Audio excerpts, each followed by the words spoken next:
presentation of Fox Sports. We are Baltimore. We are San Diego.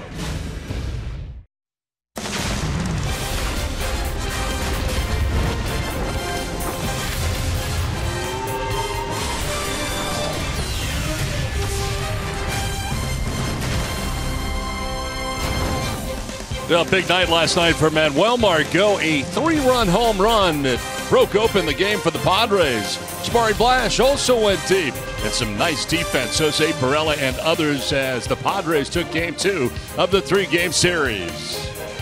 Now tonight, getting ready for game 3 of the series. Manuel Margot, since the All-Star break against lefties, hitting at .323 with 3 homers and 8 RBIs. Faced a lefty last night, he'll face a lefty tonight. And at first base for the first time since 2012, Pablo Sandoval's got good success against Travis Wood in the past. 7 for 9 with a couple of doubles.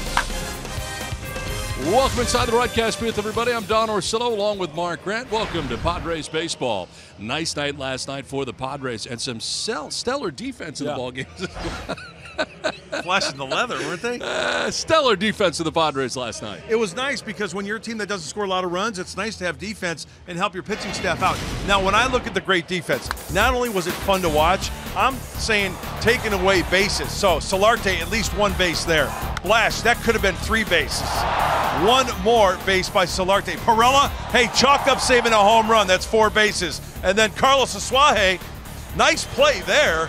He saves at least 1 base, so all told, 10 bases saved by the defense last night, and that was huge. Well, talking about Manuel Margot, who started very slowly in August, he's now playing very well at the plate. That's why I think Manuel Margot is going to work his way into one of the better leadoff guys in baseball. I mean, this guy has just done so much. We saw him a little bit last year in September, now playing at the big league level all year long and doing quite well. It's about bouncing back, right? Especially when the shillelaghs get a little heavy. How about in August? First 17 games, not so good. The last 9, talk about making an adjustment. 333, the on-base percentage way above what, 330 if you're doing really well. And the OPS at 920. The one thing, multi-hit games also. What makes it impressive being a leadoff guy? 33 multi-hit games, leads all of National League rookies. That's why I think he's going to be one heck of a leadoff guy in the big league level. Well, Jose Perella's back in left field tonight for the Padres. He's really become a very quick learner as he gets settled into left field. Bob Scanlon checked in with Jonathan Matthews, the outfield coach and manager. Will weigh in on the progression of Jose Perella right after this.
and sends one in the air down the left field line. Jose Pirela running out of room, reaches in, and he made the catch. Jose Pirela going over the sidewall. In the air down the left field line, heading over is Pirela to the corner, and Pirela leaps and is able to make the catch in left field. Jose Pirela up against the wall. That second play last night in the 8th inning, Jose Pirela stealing a home run away from the Giants. Not bad for a guy who only had 2 games in the outfield before this season. He has put a lot of work into improving his defense. Here's what Jonathan Matthews and Andy Green had to say about his progress. He's an extremely hard worker. He power shags in batting practice every single day. Goes about his business very professionally. He's always kind of been or at least has had the reputation of being a below average defender, and I think he wants to change that, and so he goes about his business in a way that he's going to change people's minds. He looks so much better than he did from the beginning. His jumps are good, his reads are good, he cuts off gaps well. He's getting better and better. Doesn't mean he's immune to mistakes. He's probably going to make one along the way again. He's very young out there, but for me, the concerted effort he puts in every day to get better has made him better. Jonathan Matthews went on to add that play last night was the toughest one for Pirela, the one he's had to work on the most, that backhand. And Andy also added that, hey, not too long ago in the 6th inning, he was looking for reasons to get Pirela out of the game. Now he's happy to have him in there. Tonight, Travis Wood, some home cooking. He's been outstanding at home. He's pitched 3 games here. The Padres have won all 3 of them. 2.0 earned run average. He'll try to take down Ty Block. Padres looking to take the rubber match. Padres, Giants, next, right here on Fox Sports San Diego.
Flash is taking it way out of here.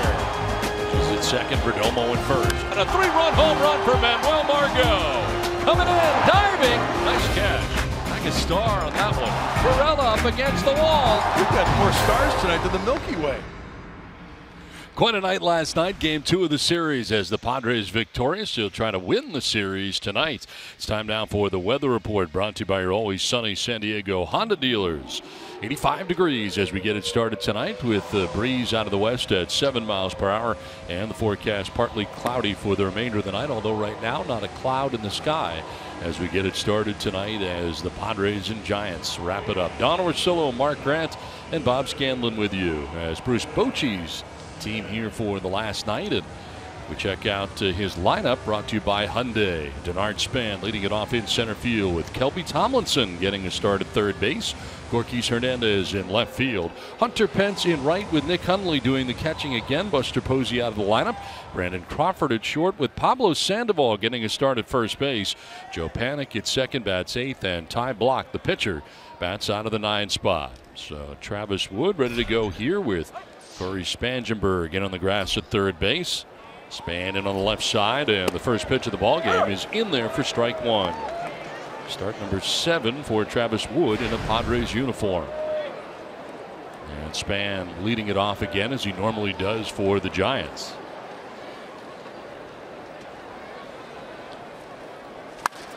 Let's send it out to left field, sending Pirela back a step or two for out number 1.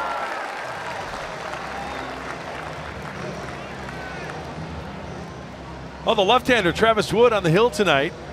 30-year-old making his 7th start as a Padre. He's got the 4-seamer, the cutter, 2-seamer. His strength, effective fastball, only 227 opponent's average, and then tendency relies on fastball when behind. He'll cut that fastball, remember? See if he gets it into the righties, get some broken bats tonight, and then the rest of the arsenal for the veteran left-hander. Kelby Tomlinson generally coming off the bench in the games we've seen against the Giants this year, and tonight getting a start.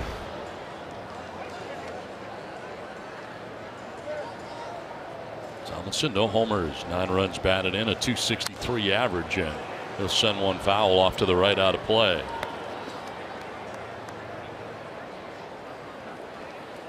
Look at that, Donnie. Up the middle. We got Manuel Margot over in the right center field. Lots of space. And kind of on the shallow side, too, from Margot. Sprayed foul to the screen, and it's 1-2.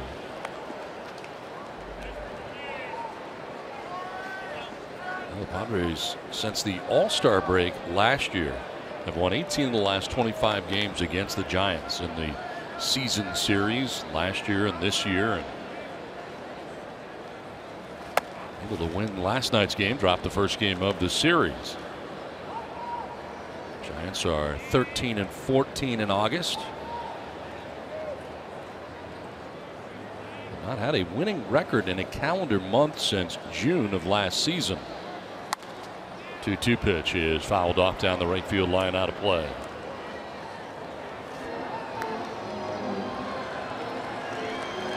Travis Wood's 7th start. Not lost here at Petco Park so far in a Padres uniform. And hopefully Travis Wood can throw fewer than 15 pitches in this first inning and get quickly in that dugout so his teammates can go to hacking.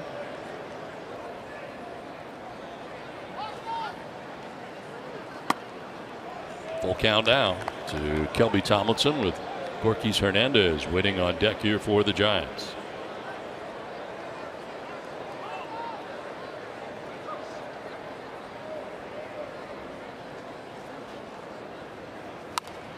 Another foul ball off to the right, out of play. We talked a little bit about it last night. The Giants against the National League West, they've struggled within their own division. 20-35 against the NL West. And they've dropped 13 of the last 17 games in the NL West. And on the road has not been kind to Bruce Bochy's Giants. 22-46 going into this game. Payoff pitch again. And Tomlinson will take ball 4. And a 1-out walk. So with 1 out and 1 on, we check out the Padres defensively tonight. Brought to you by Lincoln. Left to right of the outfield, it's Jose Pirela in left with Manuel Margot in center. Jabari Blash in right. Third to first, Corey Spangenberg, Yangervis Solarte, Carlos Asuaje, and Will Myers with Austin Hedges doing the catching for Travis Wood. 1 down, runner at first, and Gorkys Hernandez. Well, a .267 average for Hernandez coming in. No homers, 19 runs batted in, and playing in his 108th game for the Giants. Sends one foul down the right field line, and while Asuaje and Myers give chase, that's well back into the seats.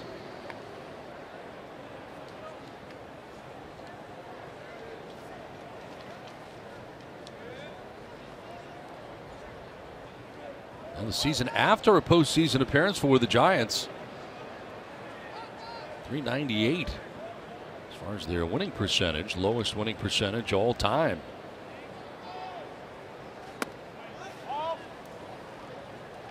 I would have lost that bet, Don, and it was an inside corner. I picked the Giants opening day, 40 games behind. Injuries, we talked about that. Matt Moore on the right, Jeff Samardzija on the left, but major injuries that kept a lot of their key principals out for some time. And then the Bumgarner thing didn't help. That didn't help at all. I mean, you think about that, the Bumgarner situation. You anticipated Johnny Cueto to come back the way that he did last year, and that hasn't happened. And also the injuries have been a part of his game this year.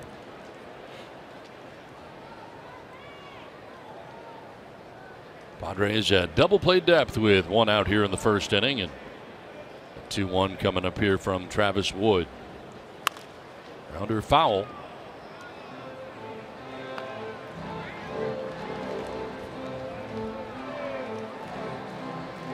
Giant starters have a 3.66 earned run average in the month of August, which gives you an idea that starters have pitched pretty well. It hasn't been the starting pitching that's been the overall problem. Here's the big pitch of the inning. 15th pitch. Roll a double play ball. Get out of this inning. Quick throw over, and Tomlinson back to the bag. That ERA that I mentioned for the starters, that ranks 4th best in the major leagues. Yeah, when you're not scoring runs, it puts a lot of added pressure on that starting rotation. Even if they pitch well, nothing really to show for it. Well, they're behind Cleveland, Washington, and Los Angeles, all teams that appear to be headed to the postseason. Samardzija and Moore in the first 2 games of the series. And tonight we get a look at Ty Block getting the start tonight for San Francisco.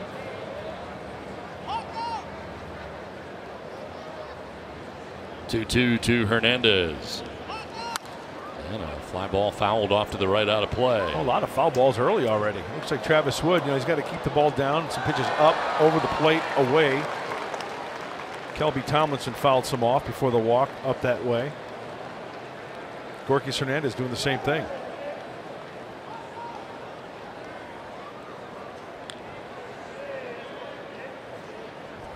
Not a huge lead for Tomlinson over at first base with 1 away. There's another throw over.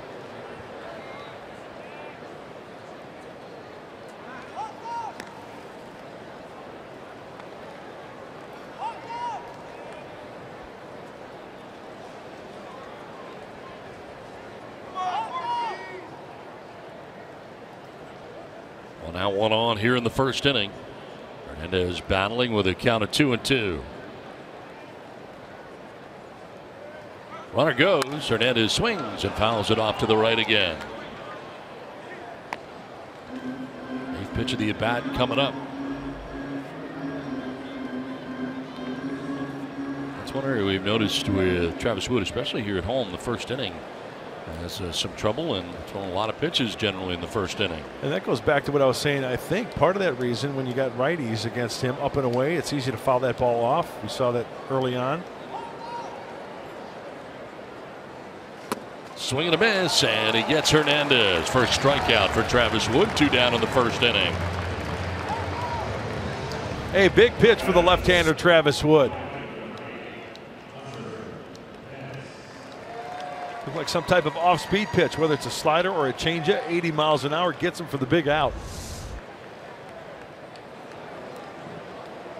So 2 down. Tomlinson at first base, and it brings up Hunter Pence. That might have been a high slider that kind of backed up a little bit. Up and away.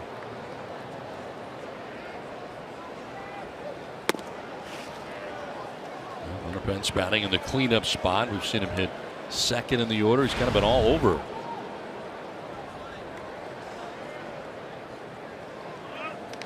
Travis Wood getting a no decision in his last start, allowing 5 runs on 2 homers in 5 innings, and an eventual 8-6 Padres loss to the Miami Marlins. Trying to pick up that outside corner, but falls behind here 2-0. Giving up 2 home runs to Giancarlo Stanton. You may remember in that last outing for Wood. Home runs 48 and 49. Look at the line for him, and even 100 pitches against the Marlins. Falls behind 3-0.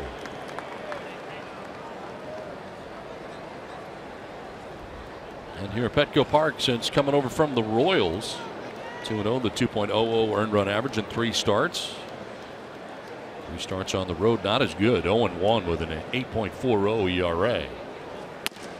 And a 4-pitch walk to Hunter Pence. Second walk of the first inning, allowed by Travis Wood. Closed captioning for tonight's game brought to you by Wiener Schnitzel. So Hedges out to talk to Wood here. Walk 2 in the first. With 2 down, he'll be dealing with the former Padre and catcher Nick Hundley coming up. A lot of times in a situation like this with the runner in scoring position, first pitch being an off-speed pitch, something that looks like a fastball, either a short breaking slider, maybe a changeup to Nick Hundley. He is looking to drive that run in and to get on the board here in the top of the first. Hundley starting 3 games in a row as Buster Posey continues to be out with the sore thumb. And there's strike 1 from Wood. Good fastball.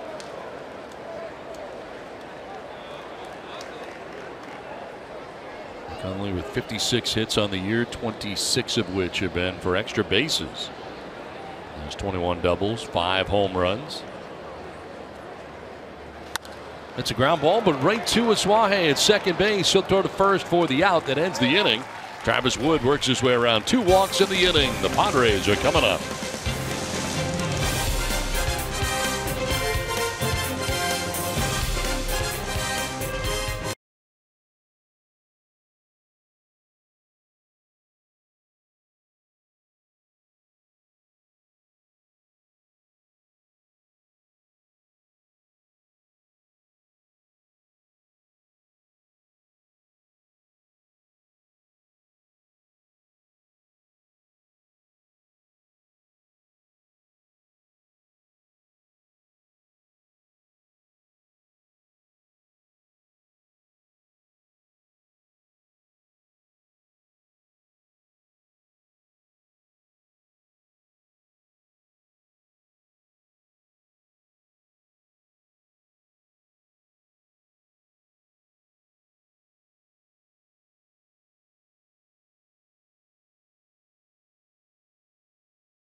Fox Sports San Diego presents Padres Baseball, brought to you by Jack in the Box. Come try Jack's new 9-hour slow-cooked brisket burger, only at Jack in the Box for a limited time at participating restaurants.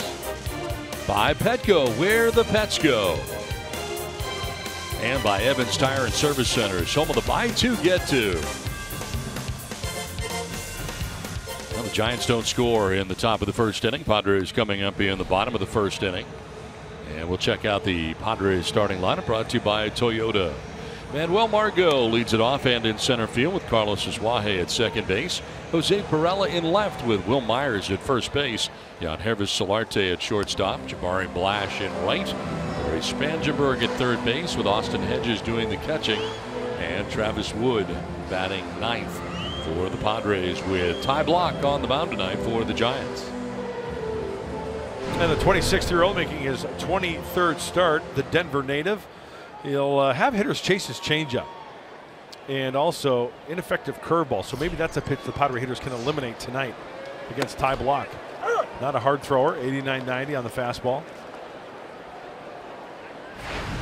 Margot leading it off here for the Padres at a 3-run home run in the 4th inning of last night's ball game. And really broke it open for the Padres, gave them some breathing room.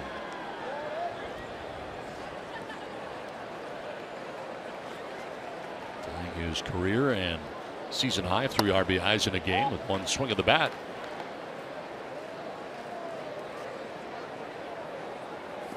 Padres have won 8 of their last 11 games against the Giants. They'll drop in there for a strike and even the count at 2-2. He throws the four-seamer, the changeup, curveball, and slider. Against righties, 60% fastballs. Lefties, he'll throw more fastballs, more off-speed stuff.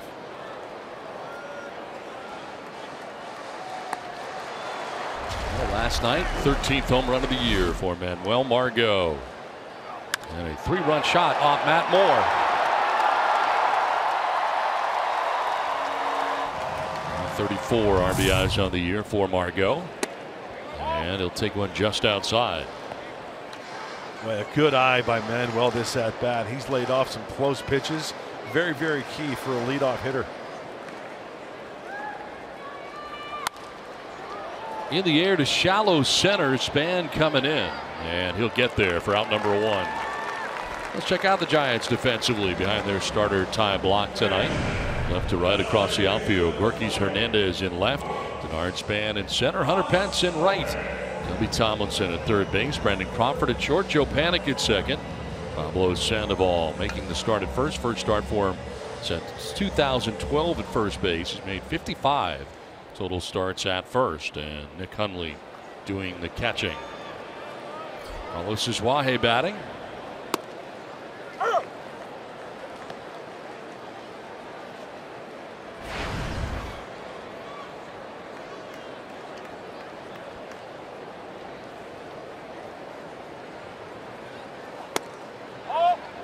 Pick up that outside corner and misses for a ball. 1-1. Well, one thing for sure, Block's got working for him. He works quickly. He likes to go to work.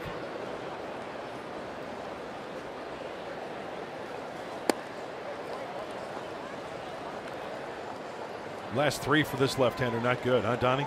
0-3, 8.8 ERA. Hitters hitting .338. 26 years of age, and the lefty picks up that outside corner that time. 23rd start of the year for him. Overall 8-10 with a 4.68 earned run average. On the ground by the mound towards Joe Panik at second base.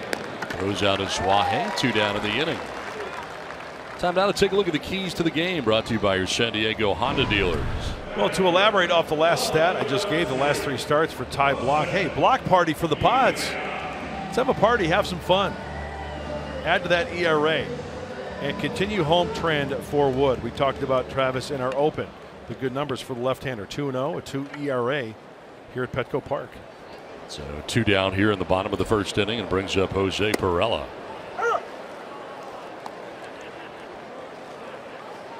.293 with 8 homers and 33 runs batted in.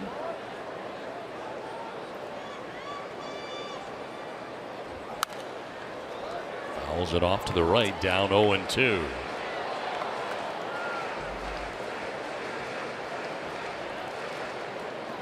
Sits safely in 8 of his last 10 games.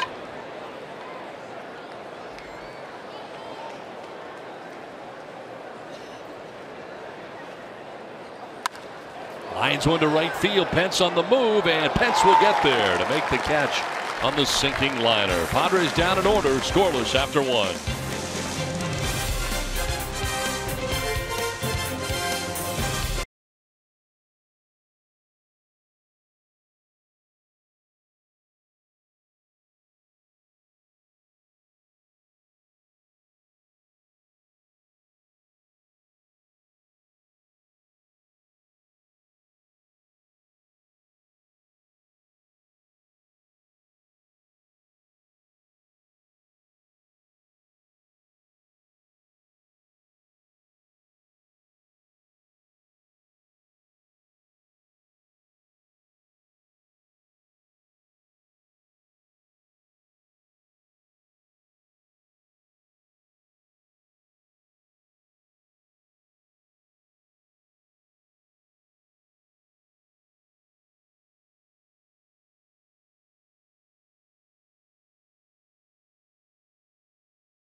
To the trade brought to you by Ram Trucks. Let's go back to yesterday's game, top of the 8th. Left fielder Jose Perella off the bat of Pablo Sandoval. He's got an eye on it. He's going towards the corner of the track. He leaps. One of the most exciting plays in all of baseball. The snatch it back. Took back a home run, a big out.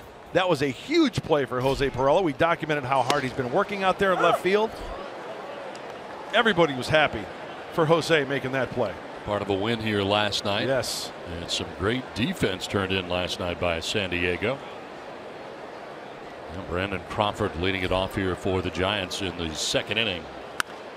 And he'll send one foul to the upper deck off to the left. There's nothing better, Don, than to see an outfielder time it perfectly right. Go up and over and bring it back. Rob him of a home run. Heartbreaker for the hitter. Tell you what, the hometown fans loved it.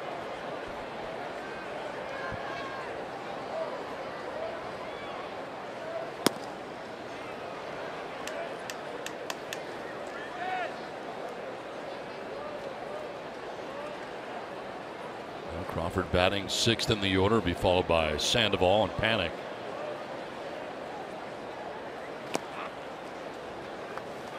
Let's check in with Bob Scanlon. Don, it was fun talking to Jonathan Matthews before the ball game regarding Jose Perella's improvement out in left field. He said the first thing that they started working on was the footwork, and he's really come a long way. The toughest play for him is that backhand play going back, and that's exactly the play that he had to incorporate last night to steal that home run. So a nice feel-good moment for not only Jose, but Jonathan Matthews working with him as well. He's come a long ways in spring training. Remember seeing him play in spring training and some tough routes, and you can just tell he was uncomfortable out there. You get an infielder really playing outfield, and he has really come a long way. Well, Bob mentioned it earlier also, you know, prior to this year, only 2 games out there. Yeah. And this is line to left right in front of Perella. And then Crawford with a single on the first hit of the night for the Giants. And Bob, I know, knows this, Don. You've been around the game a long time. When you talk about infielders, outfielders, you ask any coach, it starts from the feet up. It starts from the ground up. You master the footwork, and then the rest of your body will follow. Hopefully making some good plays. And we saw one last night by that man right there. So lead runner on here in the second inning for the Giants, and it brings up Pablo Sandoval.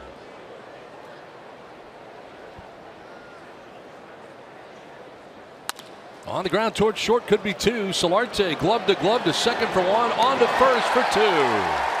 Nicely done. 6-4 to 3, 2 down.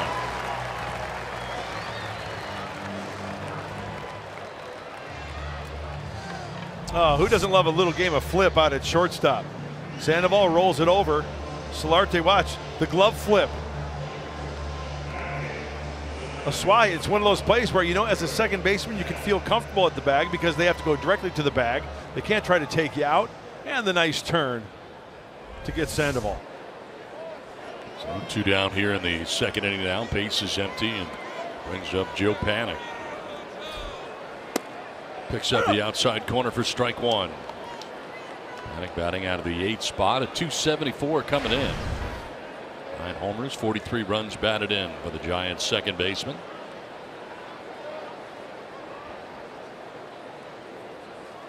You know, Andy Green said before the game in the dugout, talked about Yangervis Solarte, and you know, he's not going to win a Gold Glove out there. But the thing that Andy said was, if he can get to it, he's going to catch it. He's got the good glove. It's a matter of positioning.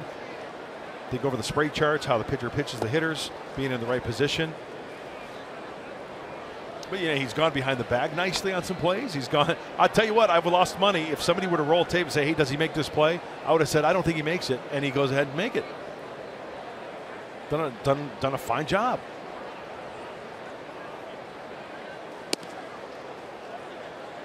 Wood falling behind here to Panic, 3-1.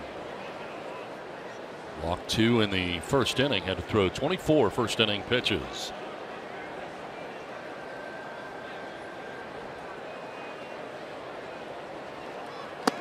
And he walks Panic here with 2 down in the inning. So 3rd walk allowed by Travis Wood. Well, time now for the Community Spotlight, brought to you by Mission Federal Credit Union. Earlier today, Mission Fed donated $2,500 and provided tickets to representatives from the St. Madeleine Sophie Center. Mission Fed donates around $1.5 million a year to local charities. We thank them for all they do. Absolutely, and a great place. St. Mad Sophie's. My son swims there. Aiden, he's on the Tritons. It's awesome. 2 down here in the second inning. Joe Panik at first and Ty Block the pitcher.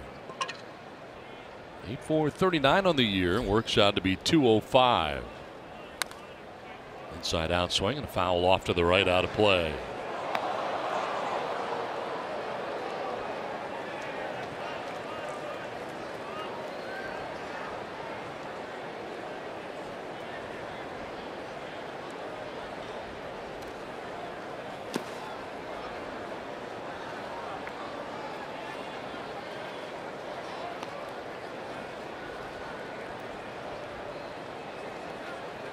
Austin Hedges back behind the dish tonight for the Padres.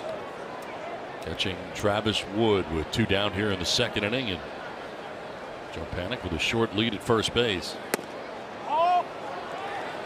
Wood took a step towards the dugout. Thought he might have had strike 3 right there. Not missing by much, that's for sure.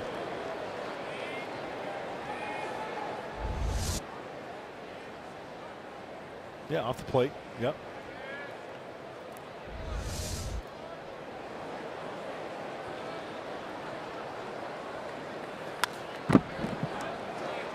Block staying alive here, filing it back to the screen.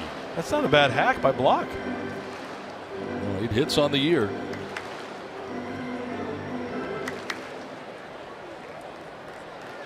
.41 pitches so far, and an inning and 2/3 for Wood. And the walk has been an issue so far. 2 in the first, 1 so far here in the second. Now a grounder through the vacated right side into right field. Up to second base goes Panik, and all of a sudden now the Giants, with 2 down, have runners at first and second.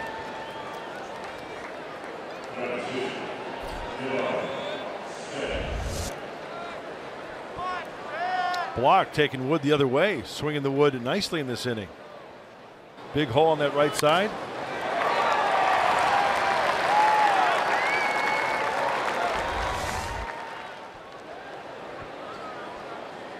Two on, 2 down. And Denard Span. Second time through the order now for Travis Wood. On the outside corner for strike 1.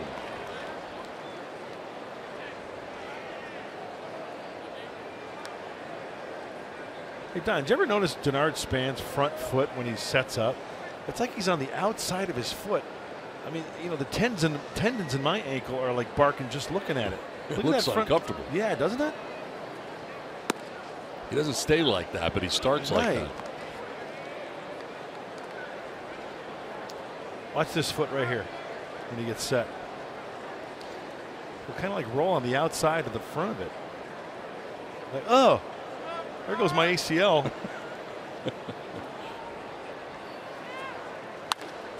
High fly ball down the right field line. Jabari Blash headed over and under. And Blash will make the catch that ends the inning. Giants strand a pair scoreless after an inning and a half.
Back, no score yet between the Padres and the Giants as we head to the bottom of the second inning, and there is no moping when you get sent down, at least not by Hunter Renfroe, driving the ball opposite field for a home run. This one driving it to dead central. He is off to a great start since getting sent down to El Paso. You see the numbers there, 548, 2 home runs, 10 RBIs. He also has 5 doubles to go with that.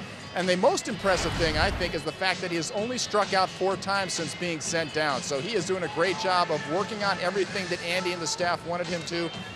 Andy's being a little bit coy. He's not promising the September call-up. Everybody would be shocked if he didn't get called up. And when asked if he's seen some of Hunter's at-bats, Andy said, I've seen every single one of them. They're keeping an eye on things. And, guys, hopefully we see that hot Hunter Renfroe when he comes back up in September. All right, Stan, thanks very much. Yeah, 968 slugging percentage in 8 games since the demotion to AAA El Paso. Hitting at 548, 17 for 31 while he's been there. You know what's so neat? You walk into Andy Green's office, and where his desk is situated, on the wall is a big screen TV. They've got cameras at all the minor league affiliates. Center field locked on home plate. You can see pitcher. It's not like a 6-camera setup, but still gives you an idea to watch a pitcher, gives you an idea to watch some hitters. How cool is that for the big league manager to keep tabs on guys in the minor leagues every at-bat? It's pretty cool. Yeah. At all levels. Well, Myers leading it off here in the bottom of the second inning and carving one foul to the screen to even the count at 1-1.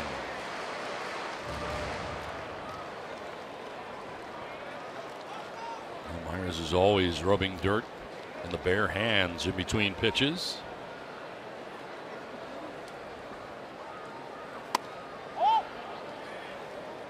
It's a good sign, laying off that high heater. 2 for 7 so far in the series against the Giants.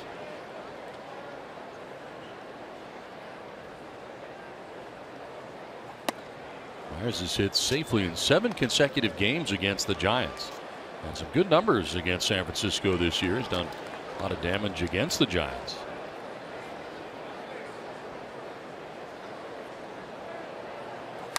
Takes it the other way. Back goes Pence towards the track at the wall. Leaps and makes the catch right in front of the wall in right field for the first out here at the bottom of the second inning. We know he has opposite field power. There's the fastball up again. The last 3 pitches up in the zone. This one in particular, away. He gets extended. Underneath it, just a little bit too much.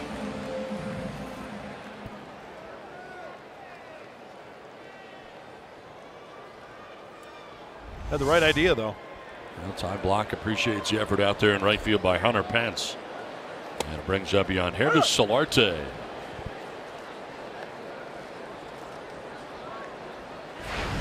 .260 average, 14 home runs, 53 runs batted in.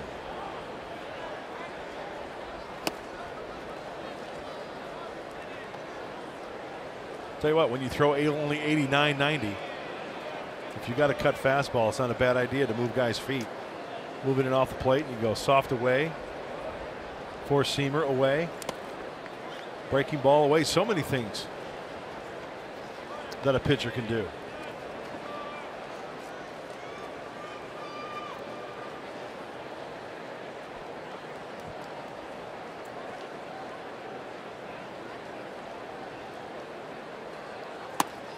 Solarte, right-handed, has been pretty quiet this year, hitting at 198 as a right-handed hitter. 280 from the left side.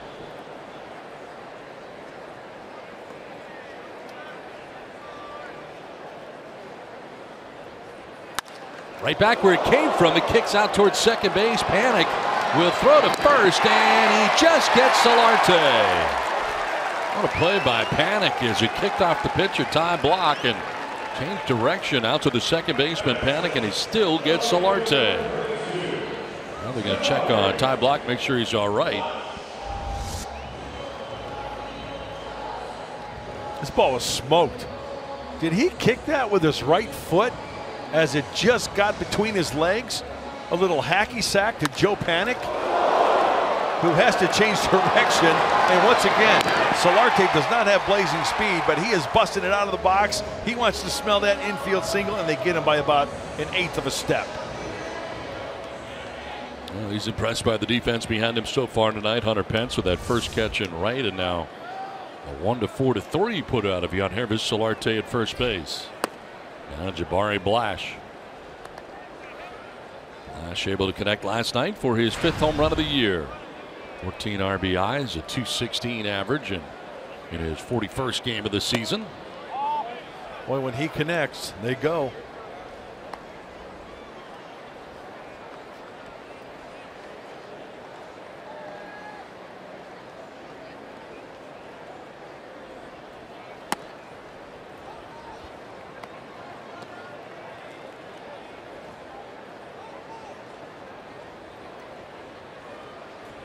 Last 21 starts, he's hit a .274 with 4 home runs. Green light on the 3-0 pitch, and he fouled it back to the screen. Another look at home run number 5 of the year for Blash. He was short and quick to that one there. Even on that 3-0 green light swing, he was quick to it. Well, it takes strike 2. Battling back here, Ty Blach, who is down 3-0.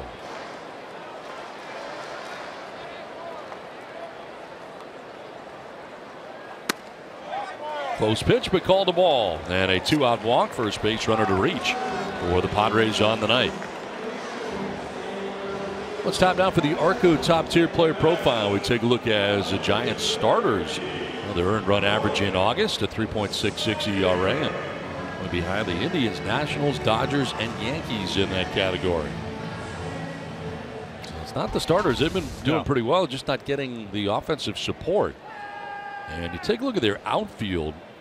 Don't mean to kind of pick on the outfield, but as a group, really struggling over the team's last 9 games. Jared Parker, Hunter Pence, Denard Span, they've combined to hit a 218 for 90 as an outfield. And that's not going to get it done.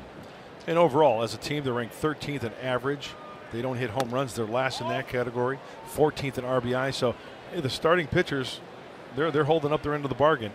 It's just one of those things that this year it has to be the negative for the Giants. And 2 down, Blash at first, and the pitch to Spangenberg is swing and a miss. One after the 2-0 pitch.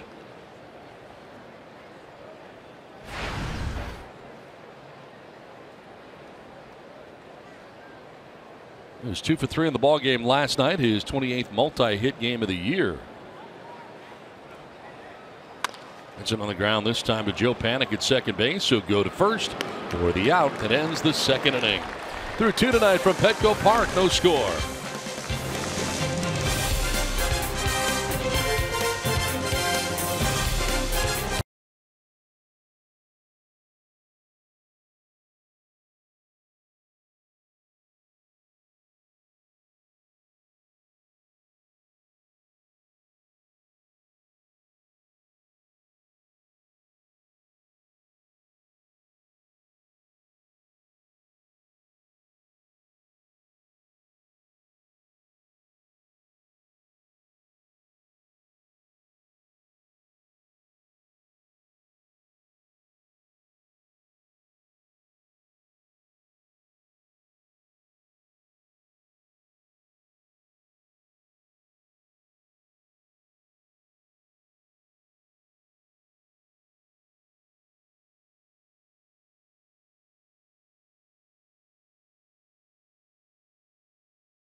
Strasburg helping out his own cause. How about a home run and a complete game shutout as the Nationals win it 4-0 against the Miami Marlins in Strasburg. going the distance and also hitting a home run. That's a pretty good day in the big leagues. It's a really good day in the big leagues. You know the old joke when your team is struggling, and I've said it before, I'm sure you've heard it. You go up to the starting pitcher that day and said, hey, you hit a home run and throw a shutout, I guarantee you'll win today. Oh, that's Strasburg could have done that. That's the only run. It was a 4-0 final, but still that home run, huge for the big right-hander.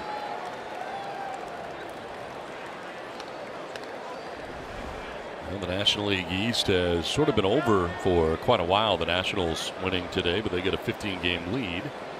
Brewers are 3 games back off the pace, with the Diamondbacks and Rockies holding the wild card spots right now.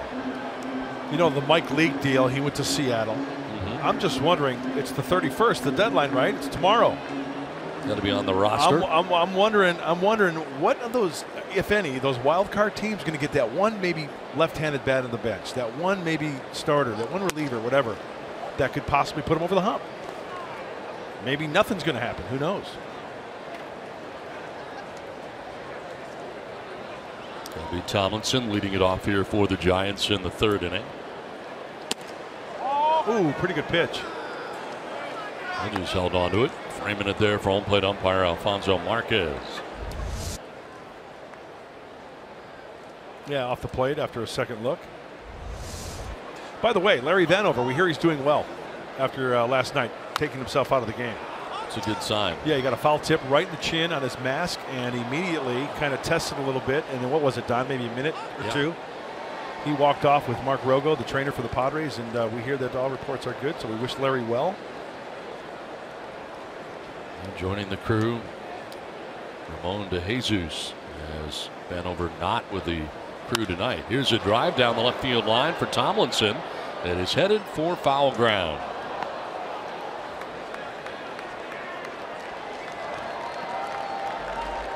Pitch of the at-bat coming up here for Kelby Tomlinson. Worked a walk in the 1st inning.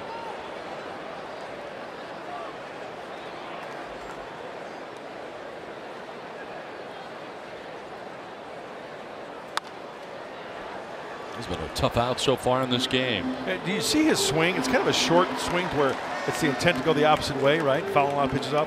Well, you take that swing, you look at it, and then you look at the defense for the Padres. Margot over towards the right center field gap. Blash shading towards the right field foul line. Ball 3 and a full count now. Wood has walked 3 through 2 innings, dealing with his first hitter here in the 3rd inning. 2, 3, and 4 featured in the inning for the Giants. And a grounder up the middle into center field. A base hit for Kelby Tomlinson.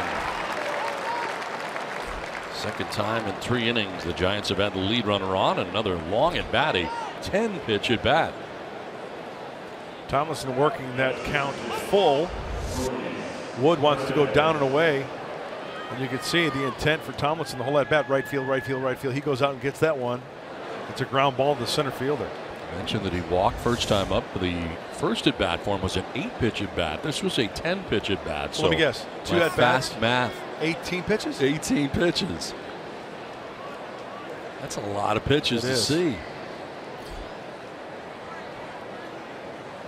Marquis Hernandez grounds this one foul just beyond the Giants dugout.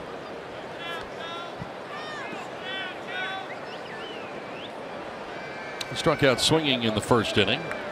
Only strikeout so far tonight for Travis Wood. The center fielder Margot, step or 2 towards right center out there. A lot of green grass in left center.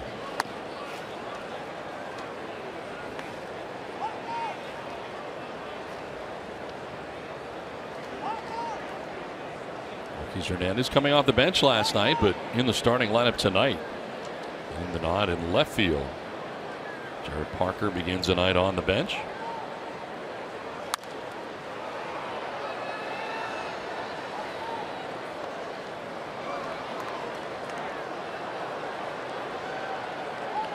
Here's a guy who could play any position in the outfield for Bruce Bochy. Give guys a spell here and there. 33 in center, 26 in left, 8 in right. Getting a full start tonight for Big Bo.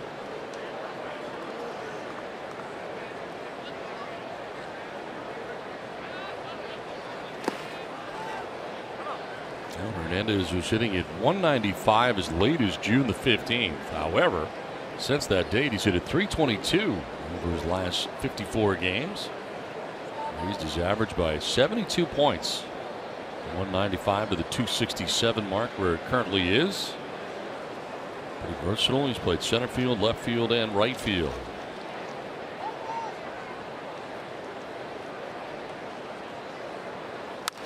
Fly ball down the right field line, headed towards foul ground, and that'll get into the seats. Well, how many foul balls have we had already tonight? Tell you what, getting ahead but having trouble putting them away. Tony Petricka down in that Padres clubhouse, who also takes care of the umpires, he's going to start going into that equipment room and get a couple more dozen baseballs, start rubbing them up.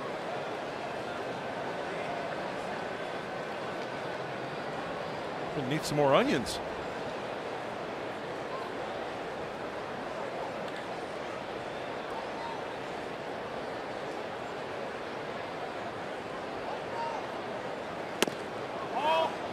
This is for ball 3, full count. 1 strikeout, 3 walks so far in the game for Wood. A lot of deep counts, Donnie.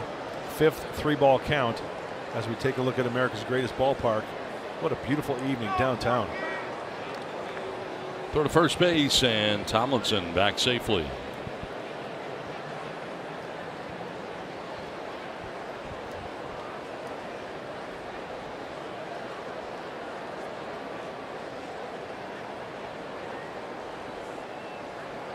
Runner goes, and it's fouled off to the right, out of play again.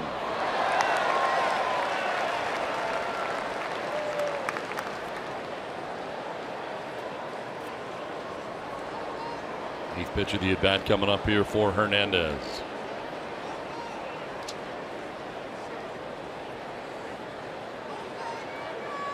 Padres infield, a double play depth. San Diego's already turned 1 double play in the ball game. Runner goes, and it's lined to left. Pirela going back. Pirela still going back onto the warning track to make the catch. Fires back in towards the infield as Tomlinson gets back to the bag at first. Hernandez gave it a ride, but he's out number 1 of the inning. MLB.com at bat is your #1 mobile app for live Padres baseball. Stay connected with a fully customizable experience. Get Padres home screen icons and app features, as well as game day, live game video highlights, radio broadcast, StatCast news, and more. Download MLB.com at bat today. Runner at first, 1 down, and it brings up Hunter Pence.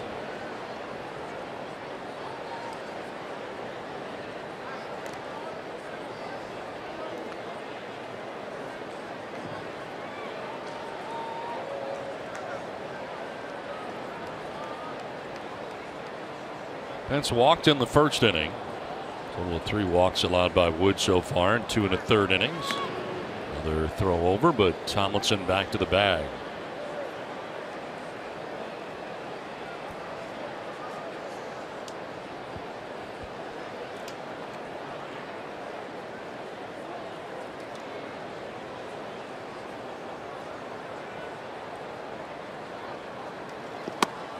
Pitch outside.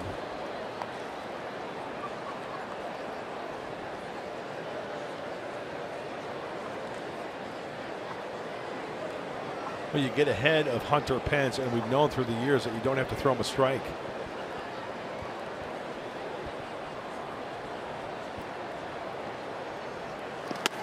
Whoa.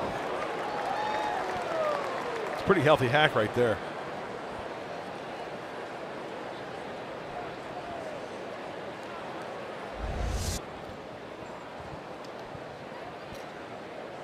Fastball, belt buckle high. He wants to hit that one a country mile. Runner goes, and it's fouled back by Pence.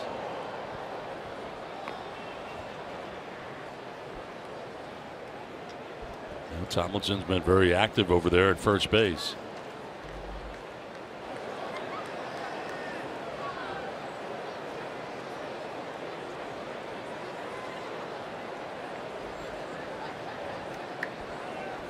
Tomlinson singled to begin things in the 3rd inning. The Rockies Hernandez flying out to the warning track in left.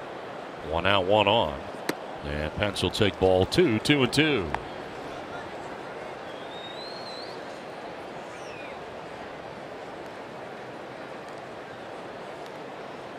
"67 pitches so far tonight. Averaging just over 87 pitches per start. And a grounded back to him. Chance for 2. The second for 1. On to first. It's close and in time. Well, Pence didn't think so. He's yelling towards the dugout. Wants a challenge. As it stands right now, the call in the field is the double play. It'll be the second DP turned by the Padres tonight. Really nice throw by Travis Wood. How close?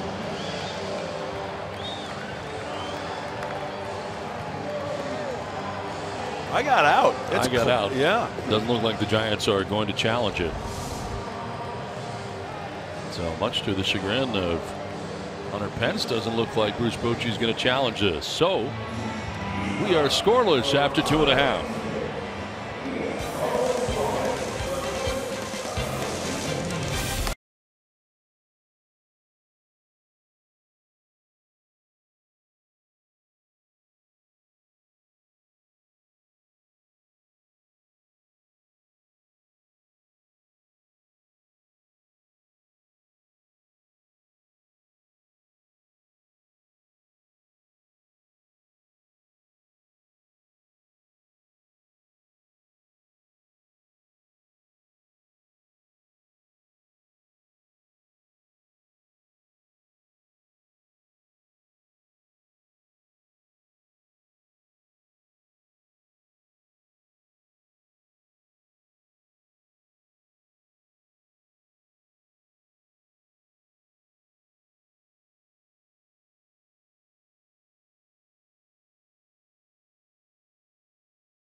San Diego presents Padres Baseball, brought to you by Sequan Casino. Play, win together in the heart of San Diego. And by RCP Block and Brick. Start your outdoor project at rcpblock.com. Sharply hit, but right to Joe Panik at second base. And 1 pitch, 1 out for Ty Block as Austin Hedges grounds out quickly for the first out in the bottom of the 3rd inning. 1 away, and they'll bring up Travis Wood.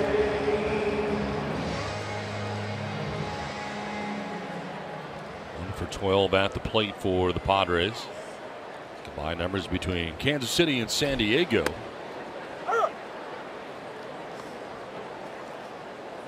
Coming over as part of the Ryan Buchter, Brandon Maurer, Trevor Cahill deal.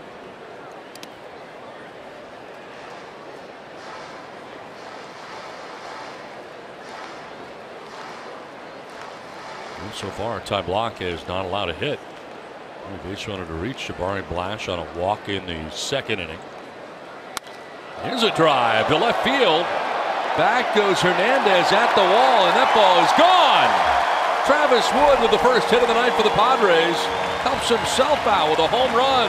Padres lead it 1-0.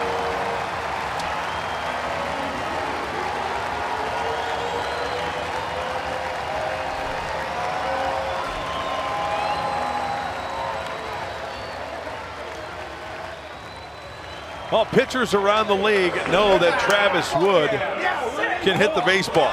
He's got some pop. He's hit some home runs before. There's a high changeup, it looks like. Gets extended, sends it on its way. We talked about Steven Strasburg helping out his own cause, right, in the nation's capital. About Travis Wood getting the Padres on the board. Now Manuel Margot, second time through for the Padres, and Travis Wood with a home run to give the Padres a 1-0 advantage. Wood swinging the wood nicely tonight.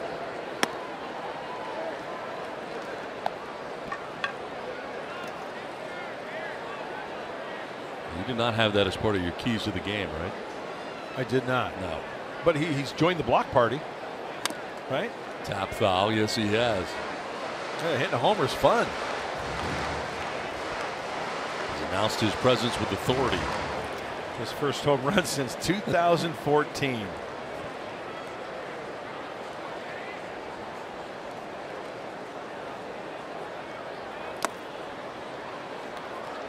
That was Nuke LaLoosh's line, right? Yes. I'm going to announce my presence of authority. I'm going to bring the heat. I'm the one driving the Porsche. With a quadraphonic blowpaw. That's what is in the center field. Back when Span, now he comes in, and Span's able to make the catch. 2 down. Have you played in the majors?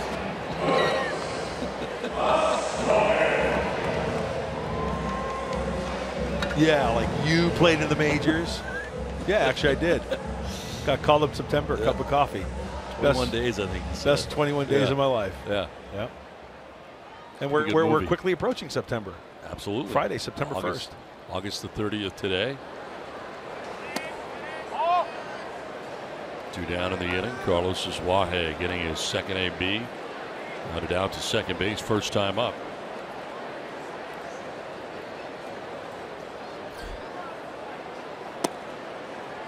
Ryan on the outside corner.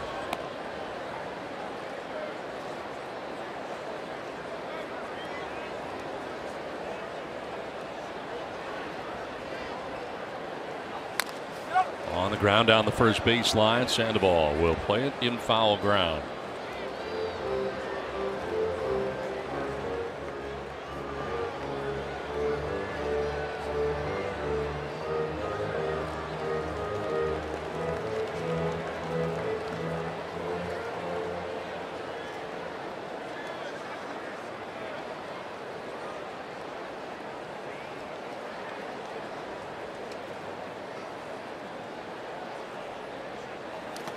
In the dirt and blocked by Nick Hundley. You think Travis Wood breathes out of his eyelids like the Mayan lizard? So he doesn't have to think about it, right? Doesn't have to think about his mechanics or anything.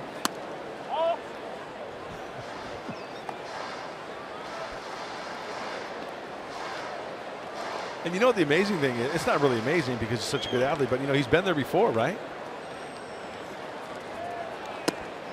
Ball 4, and it's hit down to first base. Second walk allowed by Ty Block. That is a really good plate appearance, extending the inning. Boy, it looked like he didn't even hardly stride. Stayed on that changeup nicely. It was up in the zone and sent it on its way. So the Padres have a base runner here with 2 down in the inning. And it brings up Jose Pirello, lined out to right field. In the first inning, 0 for 1.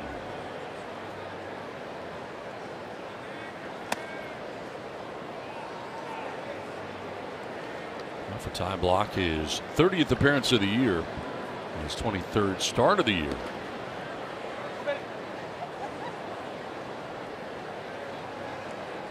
Last 3 starts, so 0-3, giving up 16 earned runs in 16 1/3. Has made 2 starts against the Padres this year previously, both of which the Giants went on to lose. 7 innings, allowing no runs on April 30th, and then a loss, giving up 5 runs in 7 innings on July the 23rd. That's outside for ball 2.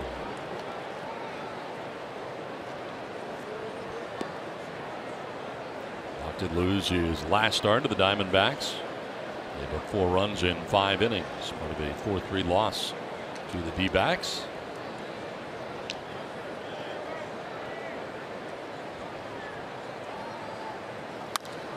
Popped up foul off to the right, out of play.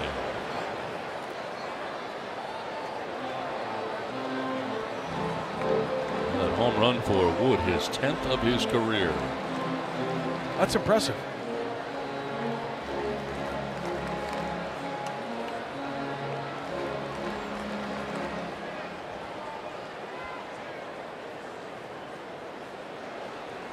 The Padres, of course, getting a home run over the weekend in Miami by Clayton Richard.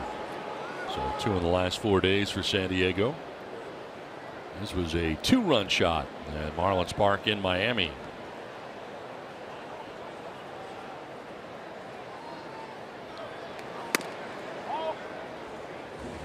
Full count now. So Suaje at first base can now get a start over there at first.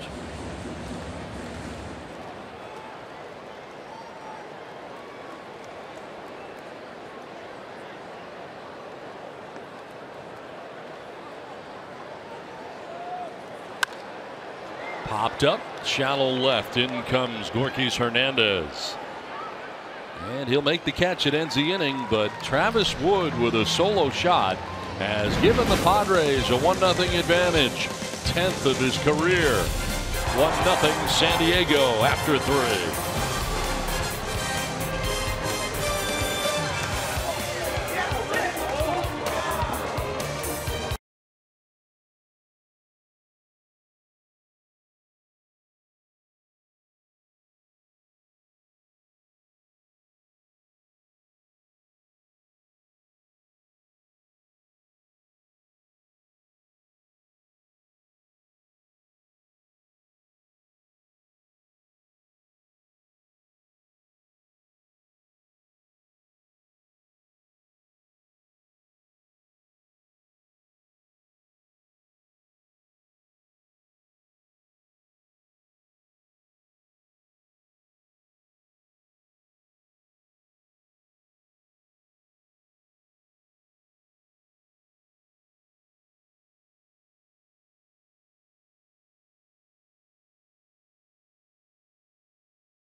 Diego sun setting as the Padres have a 1-0 advantage over the San Francisco Giants, and it is Travis Wood who has homered here for the Padres to give them a 1-0 advantage.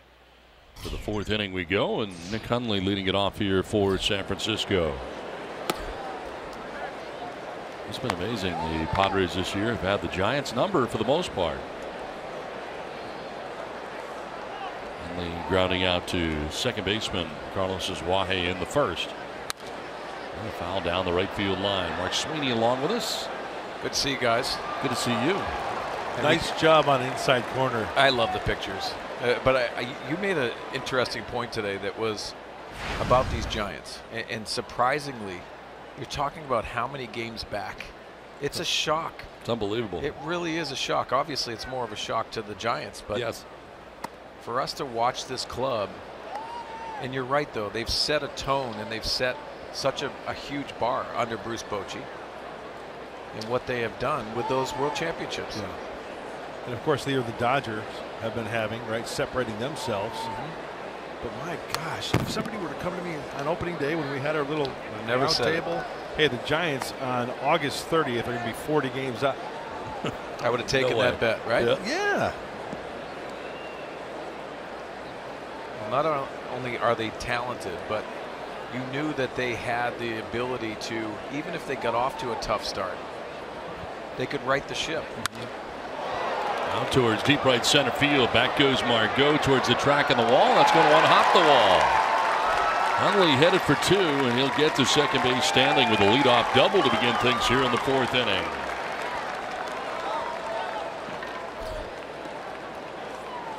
You know, he missed glove side, Travis Wood. He wanted to go into Hundley. Leaks outer third, thigh high, and Nick does a nice job of driving that ball to the opposite field.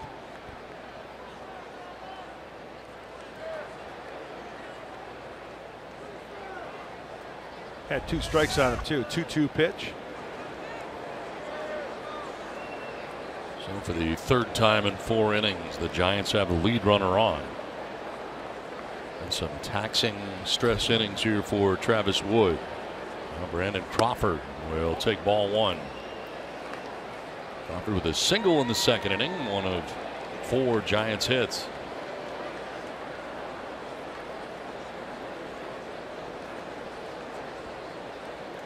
It's the Padres hitting at .289 on the year. And a grounder back to Wood. He's got Hundley hung up between 2nd and 3rd. Now Solarte running back. In the meantime, Crawford headed to second base, and he will get there. They do apply the tag on Hundley for the out, but he got in the pickle long enough to allow Brandon Crawford to get into scoring position. They could trade places there at second base. Mark, Nick Hundley did a nice job on that, didn't he? Yeah, and you see him. He's waving to the base runner. Because that's the reason why you stop in the middle, because you got to make that first throw, and then you start going towards third base. That gives him the opportunity to get into third, and then also hitting the deck. Once you hit the deck, you take those legs out of from the middle infielder. Saw Spangenberg not being able to throw him out at second. 1-6-5 on the put out of Nick Hundley, as Crawford ends up at second base. Pablo Sandoval now will take strike 1. And the misfortune of grounding into a double play in the 2nd inning. One of 2 double plays grounded into tonight by the Giants.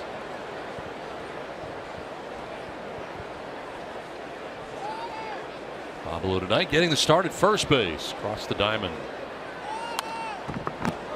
55th start for him overall at first base, but the first since 2012. You were asking about foul balls earlier. 26 foul balls off Travis Wood so far tonight. Yeah, that's up there. A lot of pitches up in the zone and fouled off.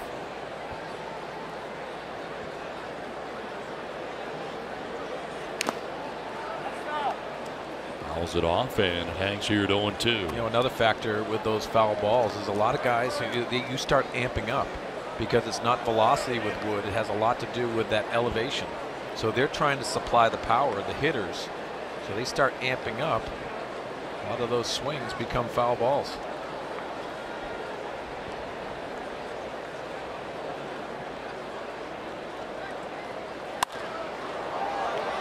Popped up, shallow left, Solarte drifting back, Perella in. And the Padres left fielder makes the catch for out number 2.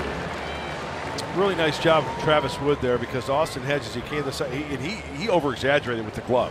I mean, he was almost out of the crouch, and we know that Sandoval, he'll swing it. See that logo on his helmet, the SF? He'll swing it pitches up there. This 4-seamer is up, works underneath it for the easy fly ball to left. So 2 down, runner at second, and brings up Joe Panik. Out of the 8 spot, walked his first time up. In the dirt, Hedges nicely blocking that.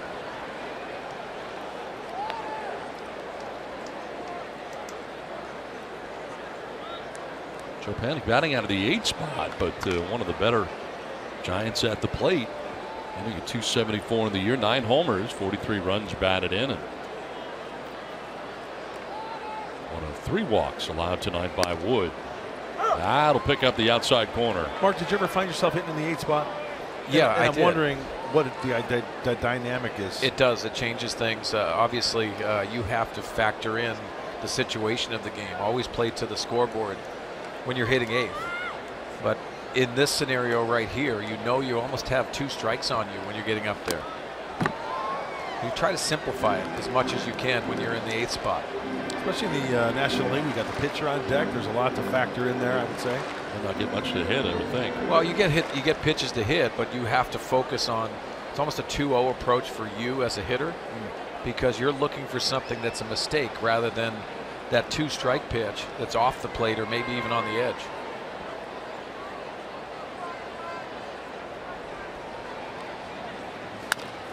On the ground, right side. Suaje will go to first, and that will end the top of the 4th inning. Padres have a 1-0 lead after 3.5.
Home run, hits his 30th home run of the year. 7th straight win for Baltimore as they win 8-7 over the Seattle Mariners. And the Orioles here are making a run with a month left to go, and here come the O's. We talked about scope, but Manny Machado, of course, another great season for him. Tim Beckham, Adam Jones, the San Diego native, and Dylan Bundy, 4-0 with a 2.00 earned run average. They trail a wild card spot by just 1 game as we get close to the beginning of September. Seems like some timely hitting for the O's and that great pitching performance by Dylan Bundy. And when the Orioles beat the Mariners right in that wild card, I mean, Baltimore's right on top of Seattle going into today's game, 1.5 to 3 games. So that just pushes Seattle a little bit further down the list. Myers pops it up, foul ground. Hundley can't find it, and it's a foul ball. Ends up in behind the screen. Nothing he could do. He looked up in the sky, kind of twilight right now, and couldn't find the baseball. Well, the AL East scenario right now with the Yankees losing a doubleheader to the Cleveland Indians today, and the Red Sox beating the Toronto Blue Jays. The lead for the Red Sox back to 5.5 games atop the East. And the Yankees and Twins right now holding wild card spots if the season were to end today. I think it's going to be pretty important. Baltimore has a home field advantage. They have developed that over this year. Myers to right, Pence with room for out number 1 at the bottom of the 4th inning.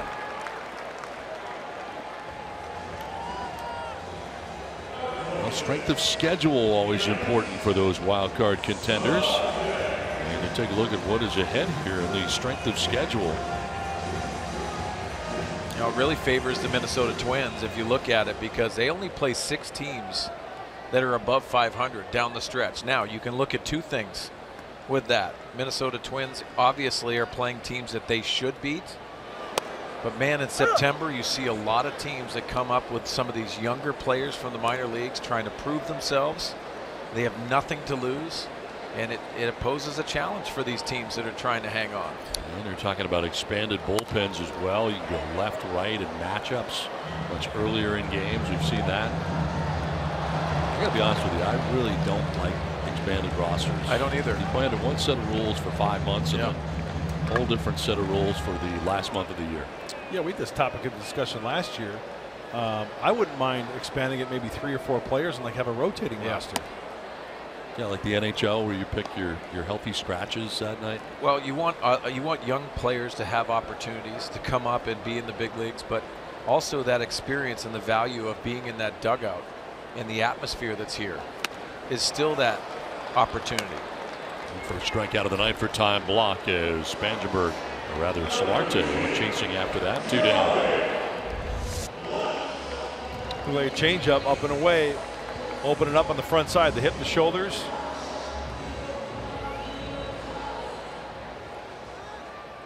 Hermes frustrated. 2 down here in the 4th inning. And Jabari Blash will take strike 1. He walked in the 2nd inning, 1 of 2 walks given up by Time Block in the game.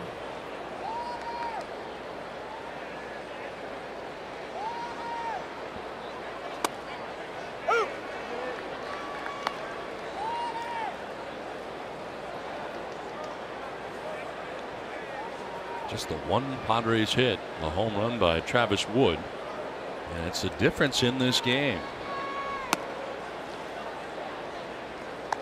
You start to see these clubs really try to pound Jabari Blash in with the fastball, up and in, and then the soft stuff down and away. McCunley asking for this up.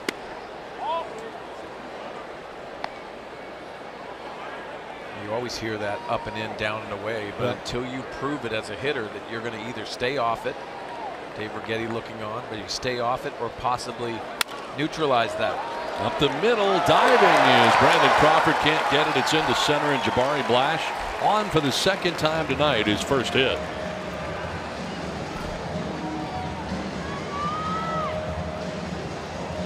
Looking at that pitch down and away to Blash, the wingspan really helps him out. He goes out and gets it off the end of the bat, out of the range of Crawford. Support for the single to center. So a 2-out single, and it brings up Corey Spangenberg. Rounded out to 2nd base in the 2nd, 0 for 1.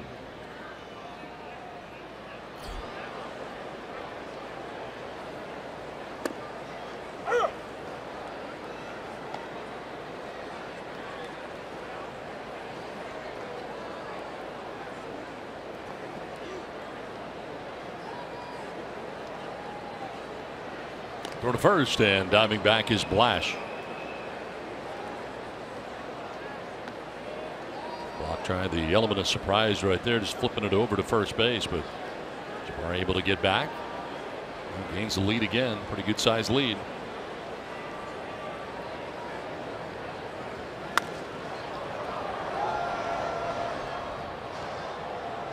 Tonight's Cold Hard Facts are brought to you by Clean Crisp Coors Light. Highest average versus the Giants, and Corey Spangenberg at 395. Homer Flores at 560, leading the pack. You know what's amazing about that list? Only one other guy within the division, DJ LeMahieu. Everybody else was out of the division. And he won a batting title.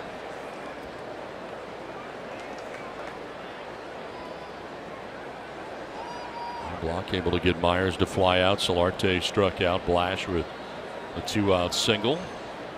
Now another throw over to first base, and Blash back to the bag. You know, guys, it's interesting, that step off move, what it does obviously keeps that runner closer to that bag, but you have to honor that. So many times with a left-handed pitcher, base runners go on that first move. That negates it.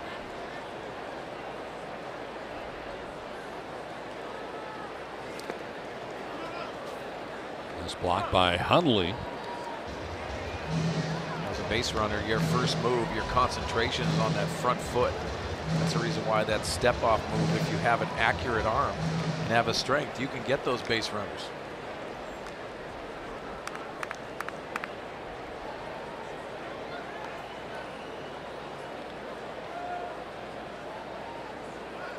Runner goes. Spangenberg will take it, and the throw to second base is in time. Blash caught stealing. 10 things here in the 4th inning. Padres have a 1-0 lead through 4.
break brought to you by T-Mobile. Cody Bellinger activated off the DL today. 274 average and a great first season. 34 homers, 79 RBIs. Wade Davis setting the franchise mark with his 27th consecutive save for the Cubs. And we told you earlier, Steven Strasburg not only had the complete game shutout, but he hit his second home run of the season, all part of the win against the Marlins. You know what sticks out to me about that little nugget? The middle one, Wade Davis, Bruce Sutter, those years with the Cubs. I mean, 27 seems reachable, right? Yeah. Especially, the Hall of Famer like Bruce Sutter went on with the Cardinals and Cubs, but I would have guessed a higher number for a franchise record. Yeah, I agree with you. Ty Block leading it off here in the 5th inning. Single to right field. Lee Smith. Yeah, I was just going to say that. Lee Arthur.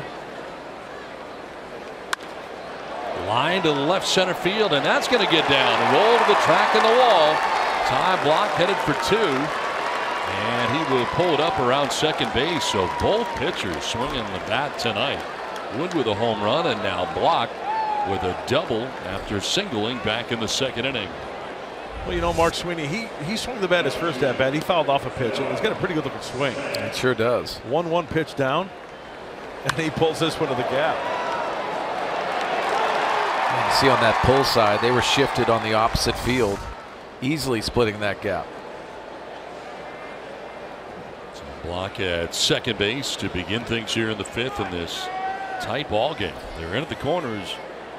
The Padres offensively with Span standing in, and shows bunt, pulls it back out of the way, takes pitch in.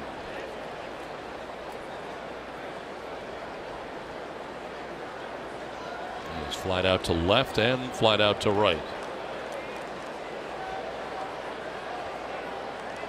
There they are at the corners.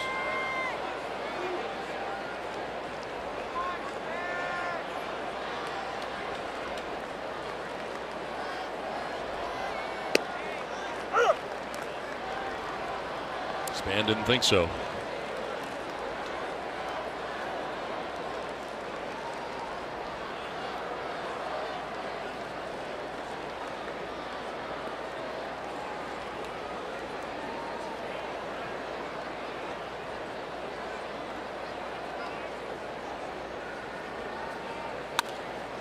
Popped up, foul ground. Spangenberg by the third base coach's box, who will make the catch. Ground number 1 of the inning. Span fouling out for the first out. That's a good pitch right there by Travis Wood as we take a look. See, he wanted it away, but it leaks in and jams, and Span pops it up. So sometimes you don't hit your spot, still works to your advantage. Got in his kitchen. 90th pitch of the night coming up here for Travis Wood with 1 out in the 5th inning. And the Padres pen is busy. Kelby Tomlinson sees his 19th pitch of the night. That action in the pen is Craig Stammen. Yeah, you think about what Andy Green and his staff is going to script this out pitching wise with an off day tomorrow.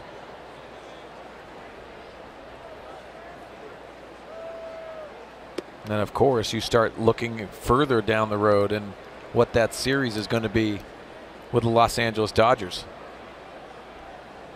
Andy Green understands the importance of this off day coming up, but also how many guys he's going to extend.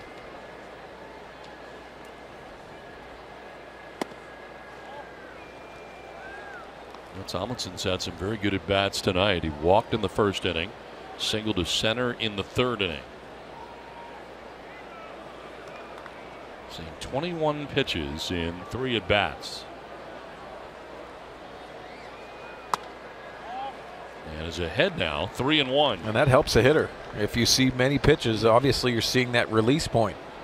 That is the biggest thing when it comes down to seeing a guy, especially when it's not necessarily velocity. It has to do with location. And obviously he is picking something up from Travis Wood in that release point. That's a strike, full count.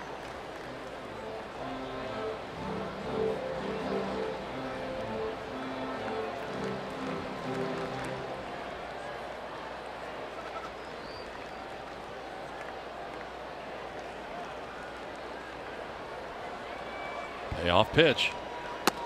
And that is outside for ball 4. Third time Tomlinson's been on, and with more on Travis Wood, let's check in with Bob Scanlon. You know, Don, it's been a little bit of a struggle for him tonight. He's not been able to locate as effectively as he would like, but that doesn't mean that you still can't get outs. Example right there, that's supposed to be in, he misses away. That one's supposed to be inside, he misses up. He's trying to go down and away, leaves it up and out over a little bit. Finally, this one right here, with this inning, he's trying to go down and away and again leaves it up, as Mark Grant was talking about. And to me, this is actually a nice example of a veteran guy that's trying to find a way to get it done. Here he is in the 5th inning. No runs have crossed. It's not been a night where he's had his best command, but he's been able to speed up the bats just enough to keep off the barrels. I don't know about you, Mud, but I got to tip my cap. He's finding a way to get it done. No question about it. Working to his advantage, even when he doesn't hit his spots, and that's a key. Well, he's walked 4 and allowed 5 hits. So you're talking about 9 guys getting on, and no one has scored yet for the Giants. Yeah, that's the amazing thing. When you walk hitters, give them the free pass, they don't end up scoring. You're making a pitch here and there to get out of that little jam, which is huge. Fortunately, it's taken him a lot of pitches to do it, and this is through the left side. A base hit for Hernandez. Clock will be stopped, and the Giants have the bases loaded. Knocked down by Hedges. Kept it in front of him. No further advance on the throw back in, and the bases are filled with Giants now.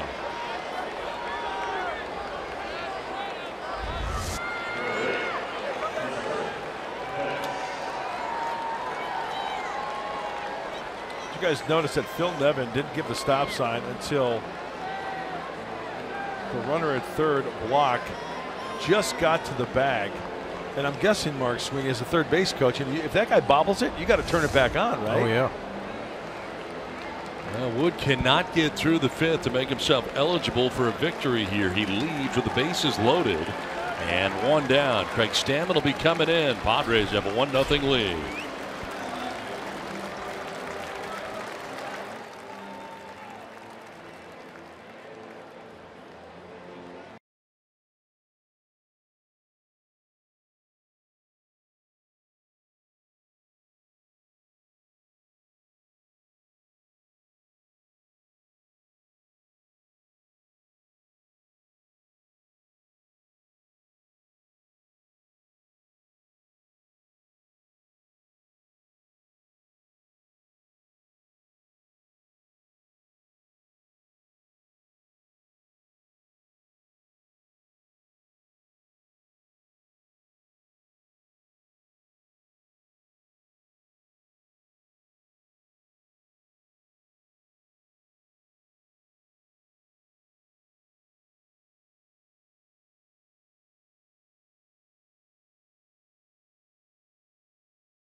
Innings responsible for the men on base as we see the Padres bullpen employed here. This pitching change is brought to you by El Cajon Ford and Craig Stammen into the game. Well, he inherits 3 runners. They only have 1 out. A ground ball would be nice, and Craig's been Mr. Everything, Mr. Go-To. His 49th game. You know what's great about this game of baseball, guys? You know, you get 10 people in the room, you get 12 different opinions. You know, I would have liked to seen Travis try to get a double play ball, maybe get out of this. But hey, manager's choice. He knows better than I do, so he goes to the bullpen. He did throw 97 pitches, probably taking that into consideration, but still, we'd like to see him make 1 more pitch to maybe get a double play ball and get out of this inning. I agree with you, and an opportunity to see what people are going to do to grind that out. Think about credibility in the game. I think he understands that's the important thing. He's going to be the guy that says, I didn't have my stuff tonight. Right. I think every pitcher knows that they can compete and throw that 1 pitch to possibly get him out of the inning. Induced 2 double plays as well tonight. 1 in the 2nd, 1 in the 3rd. Ends up throwing 97 pitches in his outing.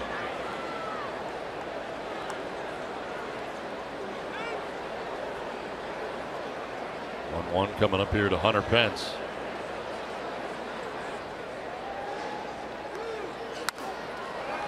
Fly ball foul off to the right, out of play. Stammen's ahead, 1-2. Pretty good career average with the bases loaded, including 6 grand slams on his resume. Well, a couple opportunities to expand the zone. See Craig Stammen with the inherited runners.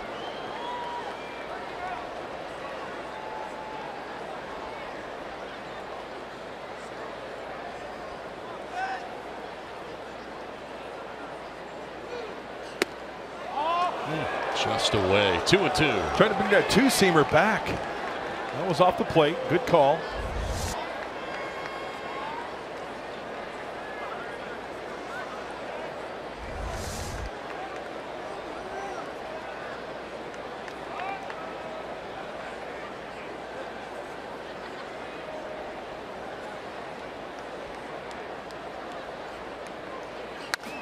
It's fouling it off to the right, out of play.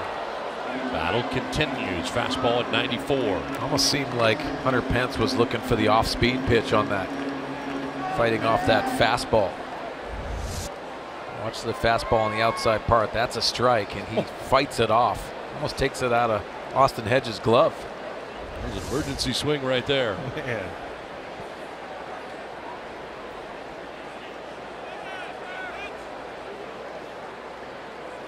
Bases filled with Giants. 1 down here in the 5th. Padres on top 1-0.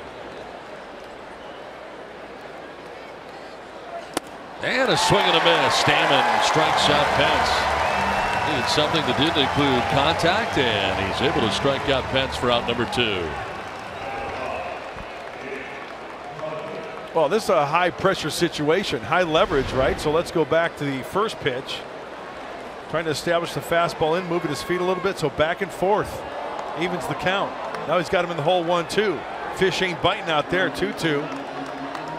There's the emergency swing Mark Sweeney was talking about. 93 with late life. Good tilt for the punchy. Well, the Giants now 1 for 8 with runners in scoring position in the ball game. Bases loaded, 2 down, and Nick Hundley the batter.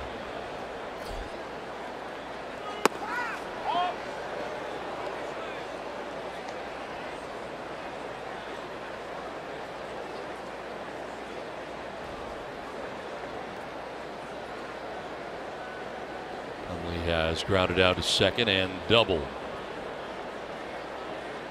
Just a 167 hitter with the bases loaded. Does have a grand slam.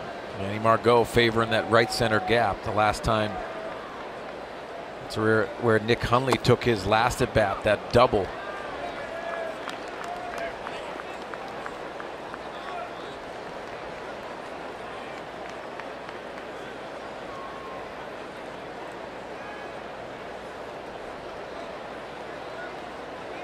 Block at third. Tomlinson at second. Hernandez at first with 2 down here in the 5th inning. A big pitch coming up right here.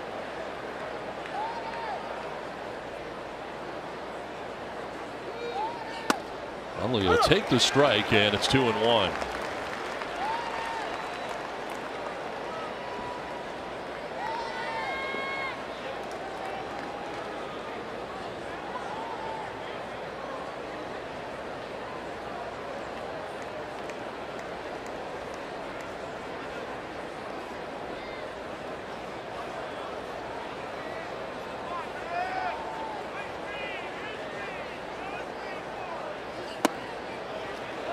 Ball 3.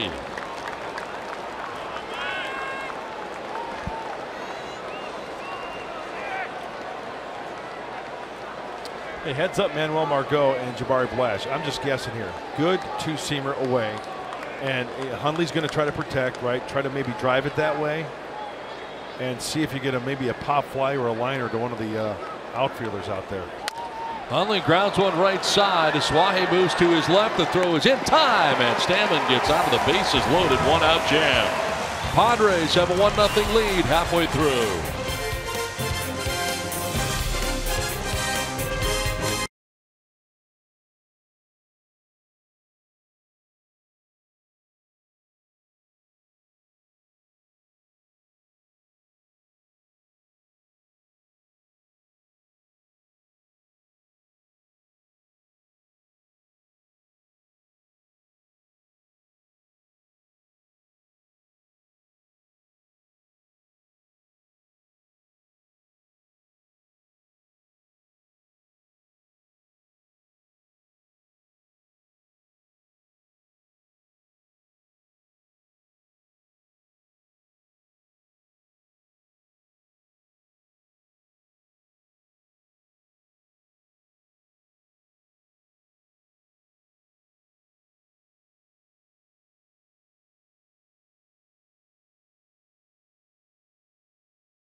College football is back, and it all starts Friday on FS1.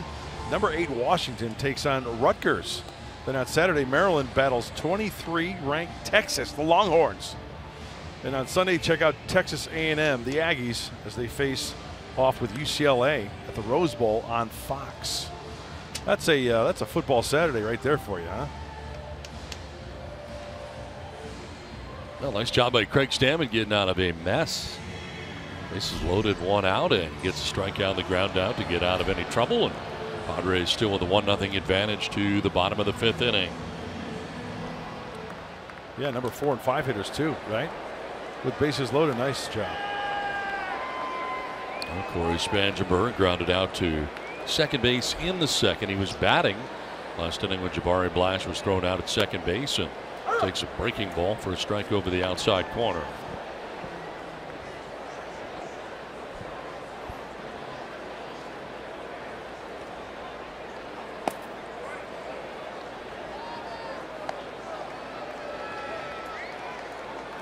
Well, 43 games in the second half, 8 home runs for Spangenberg and the .298 average.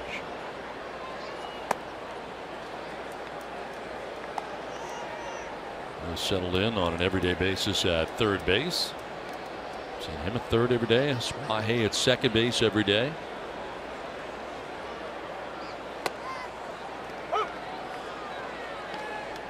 Two balls, 2 strikes.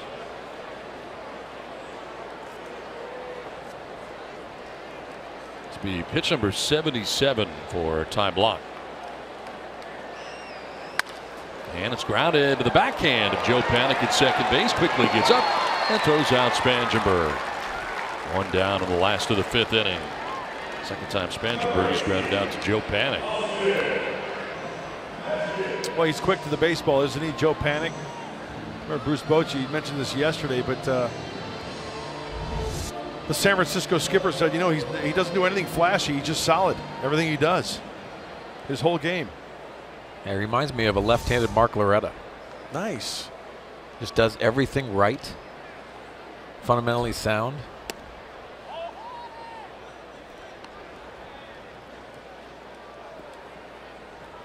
One down for Austin Hedges.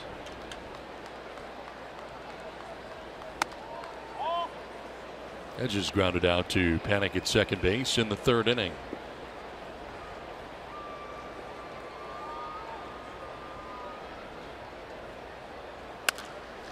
Now to third base in the backhand for Kelby Tomlinson.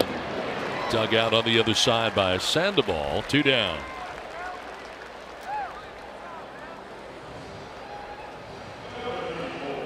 Six ground ball outs for Ty Blach through 4 2/3 innings. And it brings up Craig Stammen. Going to hit for himself here with 2 down and the bases empty. Well, maybe he can go deep. Well, Travis Wood did in the 3rd inning. The difference in this game. .213 hitter in his 8th major league season. He's never had a home run. And quickly down 0-2.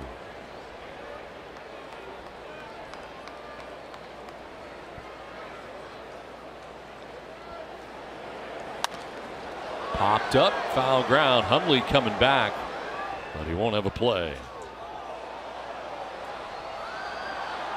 So Stammen stays alive here, down 0-2. I'm liking the hack of Craig Stammen.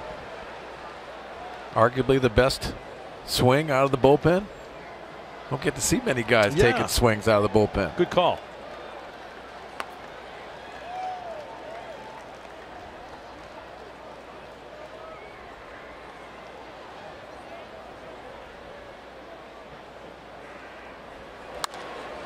Fly ball, right field, shallow. Pence coming in. Out goes Panik, and Panik can't make the catch. Aboard with 2 down is Craig Stammen. The pitcher is putting on a show tonight as Ty Blach with 2 hits. The home run we already talked about for Travis Wood. And now a base hit for Craig Stammen with 2 down in the 5th inning.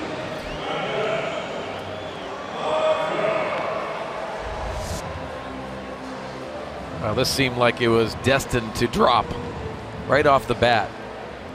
goes a long way. Joe Panic, and that comes out of his glove and drops for a knock. And the good thing, you flip that lineup over, now the top of the order for Margot, and you never know what's going to happen. Well, 2-out Lightning. That's a long run for Panic. Looked like he was going to make the play, though. In and out of the glove, and it gives Manuel Margot a chance. I guarantee you, Joe Panic's telling himself, I got to catch that ball. Don't you guys think? Margot 0 for 2, has flat out to center twice. Now grounds one softly to Crawford at short. He'll flip underhand into second for the force out that will end the inning. Play 5 innings tonight, 1-0 Padres.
And Miller Park is Randall Grichuk gives it a ride to center field with 2 outs in the 9th inning, but Keon Broxton says no and brings it back into the yard again to end the ball game.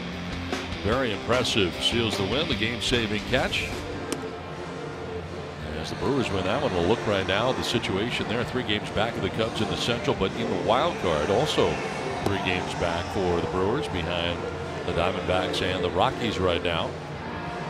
It's going to be very interesting in the National League. Better than a month left. How about Keon Broxton? He got double switched into the game in the 8th inning. Makes that big saving catch. And Corey Knebel, their closer, with 30 saves. This is a guy that closed at the University of Texas. They didn't see him coming. Pitched in the 7th, maybe the 8th inning early in the year. And now he's closing out games. This is a great story in baseball. Yeah, Mark, you made a good point regarding the Brewers and how you get that group of guys together. And you've been on teams before. You get that magic working, and some wonderful things can happen. You start believing. Yeah. Start believing everything. They have great energy. I think Craig Counsell deserves votes for Manager of the Year because he's done such a great job with those guys. And you kind of wondered at the halfway mark, the All-Star break, is it a fluke? Well, now you know it's not. And they're getting hot headed down the stretch here. I think it's easy for people to say, well, the Cubs haven't done what they expected, and yes, that's true. Yep. But these younger players for the Brewers start to believe because they are still in it. As you said, only 3 games back. And then Crawford leading it off here in the 6th inning. Crawford will take the strike and is down 0-2. Craig Stammen came in with the bases loaded, 1 out. Promptly struck out Hunter Pence. Got Nick Hundley to ground out and get out of the jam as the Giants stranded 3. They have stranded 8 in the ball game through the first 5 innings. Popped up. Shallow left, out goes Solarte. In comes Pirela, and he'll make the catch right in behind Solarte.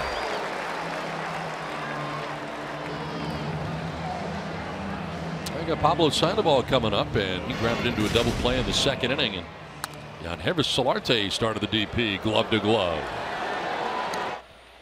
No, there was a little bit of a changeup out of the flip right here, and Carlos is why he's like, okay, come on, get here, come on. I don't want to be hung up here. And then he gets it to complete the double play. Nice play, though, by Yangervis. Did he go? No. Check with Ramon De Jesus, third base umpire.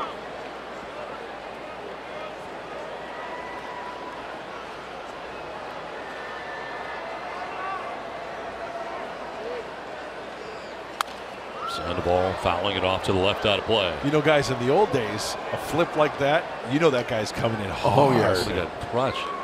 You are going to get sent into left center field. Yeah. You mentioned it a while ago, Mark, though, but there's a comfort factor now around the bag. Yeah.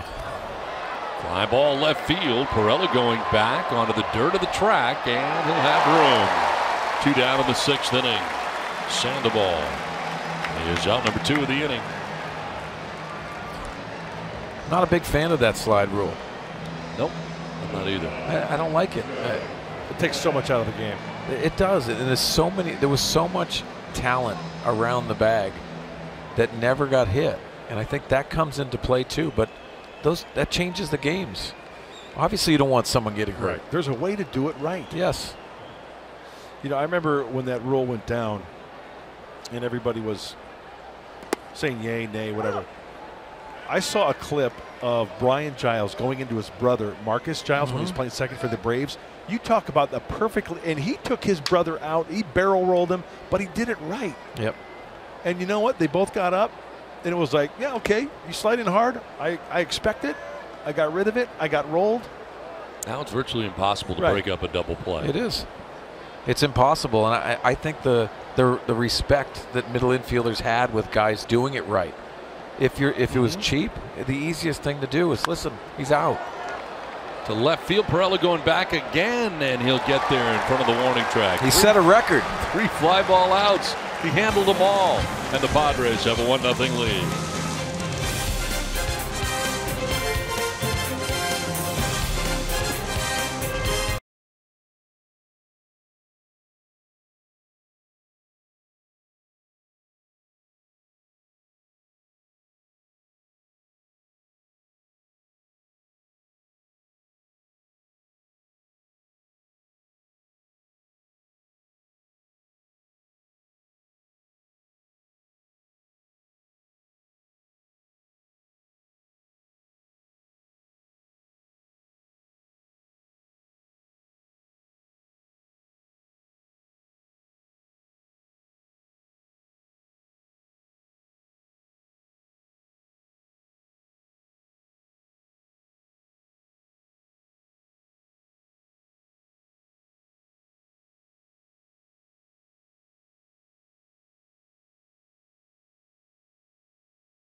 What we're doing here today is the Gwen Music Camp. We really wanted to make sure that we were hands-on in teaching the kids how to produce and how to write, how to record. It is just truly something that I will carry on for the rest of my life. Friday on Padres POV, presented by Nissan, Alicia Gwynn gives back to the community by hosting a music and dance camp in her home. Tune in Friday after Padres Live. Now it's on to the last half of the 6th inning. Padres holding on to a 1-0 advantage. And Carlos Suaje taking a curveball for strike 1. Suaje has grounded out to second base and walked. One of 2 walks handed out by Ty Block in his outing.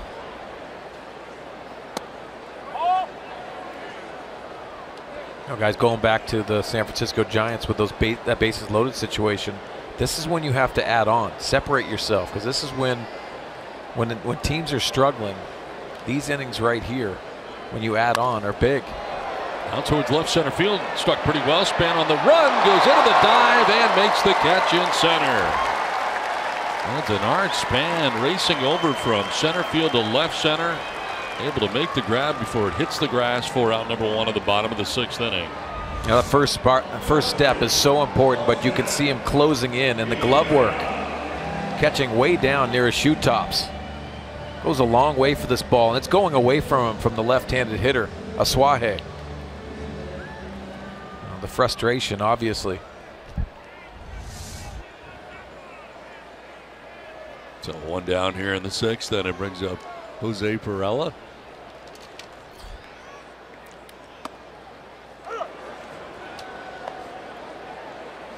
Perella's lined out to right and flied out to left.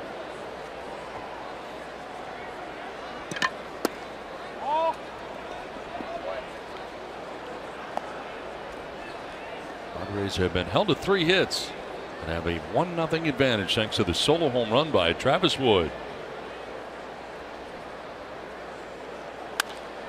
Here's a drive to left field off the bat of Perella, back towards the wall, and that ball is gone. Jose Perella takes it out of the yard, and the Padres have a 2-0 lead.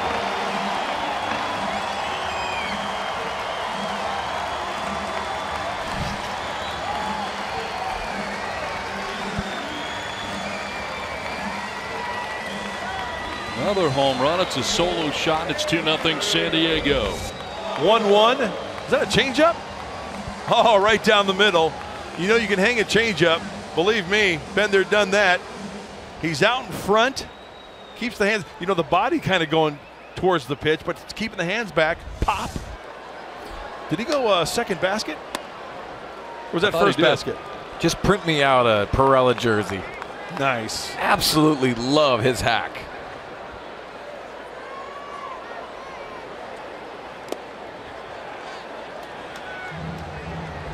See which basket it ended up in. Put the biscuit in the basket. Put the ball in the basket. The second one. Nice. Home run number 9 for Perella. A little more breathing room here for the Padres. On top now, 2-0.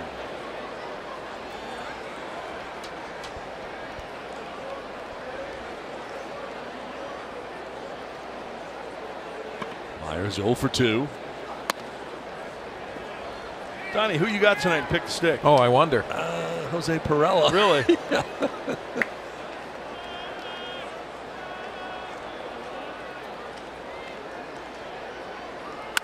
On the ground sharply by the diving Kelby Tomlinson down in the left field corner.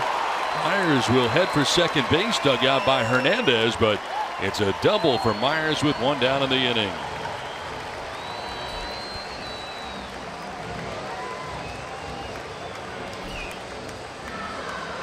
Good 3-1 hack, Mark Sweeney, for the double into the corner. I see that modified leg kick, and yes, he absolutely hammers this ball past Tomlinson. No chance. When you bury it in that corner, that's an easy double for Will Myers.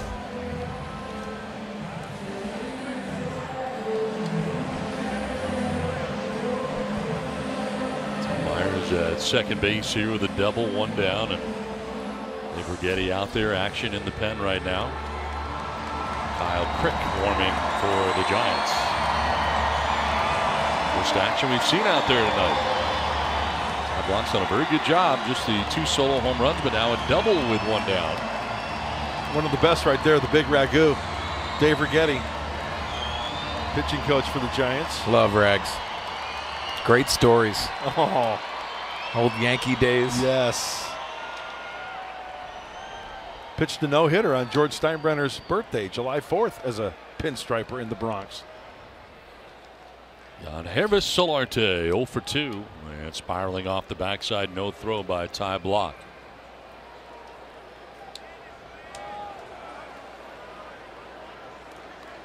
Like you said earlier, Mark Sweeney, that is a huge run out there. Sure, the home run to make it 2-0, but that runner, Will Myers, at second base to make it 3. Gigantic. On the ground to short. Crawford, a bobble.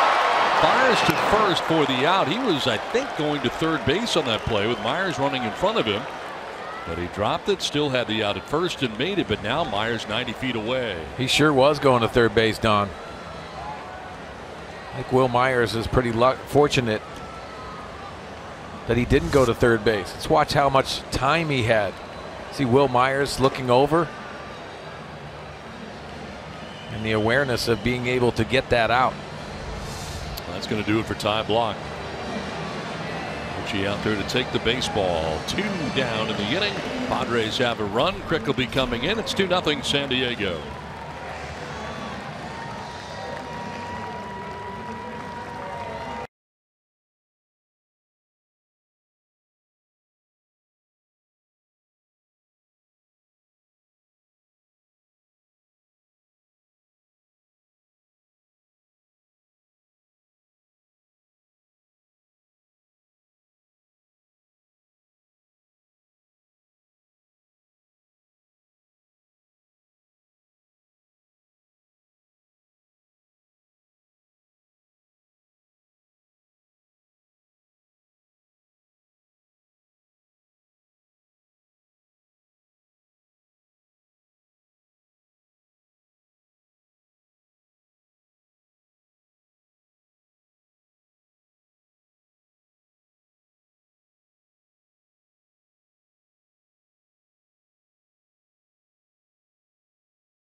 San Diego presents Padres Baseball, brought to you by Petco, where the pets go. By Honda, hurry into the Honda Celebration Sales Event today. And by the all-new 2017 Subaru Impreza. Subaru, symmetrical all-wheel drive plus 28 miles per gallon. More than a car, it's a Subaru. Well, the Padres have added a run on the home run by Jose Pirela. Now they have Myers at third with 2 down. Kyle Crick in to face Jabari Blash. And that is ball 1 to Blash at 97 miles an hour. Yeah, he's got a live arm. When he was in the minors, more strikeouts than innings pitched. A homegrown giant, Kyle Crick. This will get away. Here comes Myers from third, and the Padres will take a 3-0 lead. Well, getting that runner to third base so important. Myers gets there and then comes in to score. As that pitch gets away, it's a wild pitch charge to Crick, and it's a 3-0 San Diego lead. Boy, did he yank that fastball. Wow.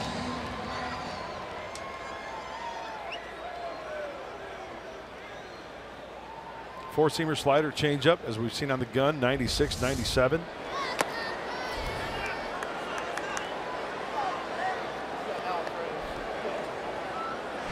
Run is charged to Ty Blach. 21st appearance for Kyle Crick.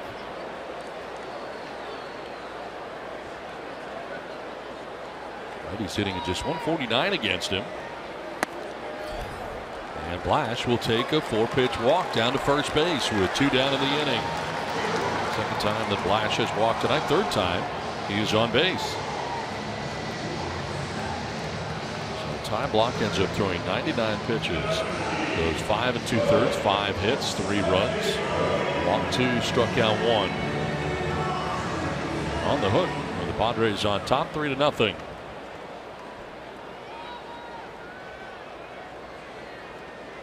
Corey Spangenberg, who is 0 for 2 in the ball game. That almost got away.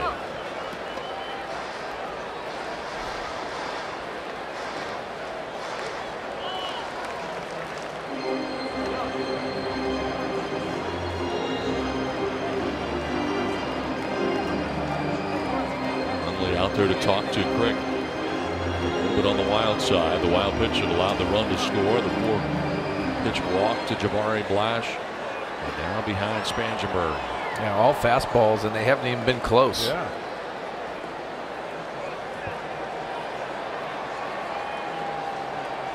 Tough to watch for Dave Righetti.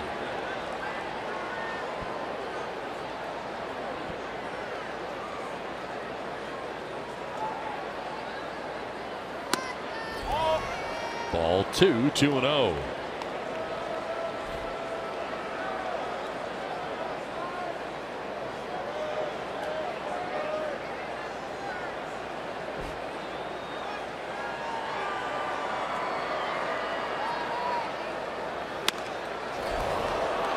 Spangenberg chasing the 2-0, 97-mile-an-hour fastball, and it's 2-1.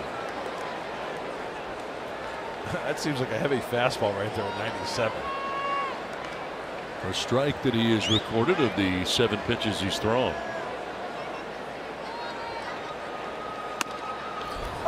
Strike 2. Pretty straight though, Mark Sweeney. You get a gauge on that, right? Well, Nick Hundley's not going to say that.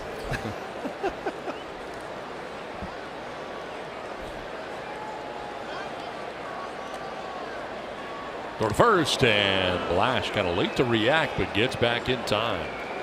Sandoval kept the tag on him.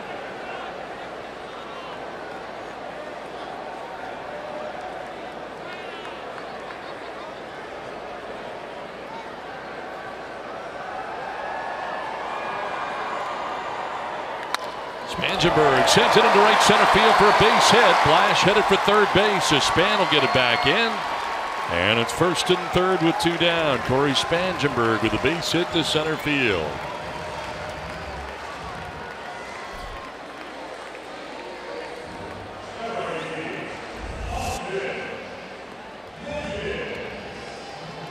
After seeing it a few times, right? He's right on it. 97 straight. Gets started a little early. Ball's hit hard.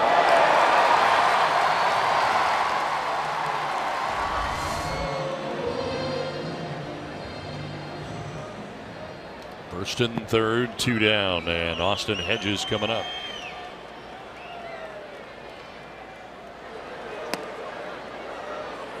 Hedges 0 for 2. He's grounded out to second and grounded out to third. Pitcher spot due next, and Hector Sanchez has come out on deck.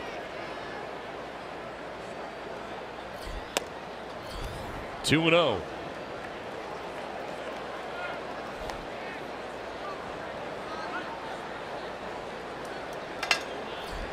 And now coming out a visit. Dave Righetti coming out. Luka has been all over the place since coming into this game.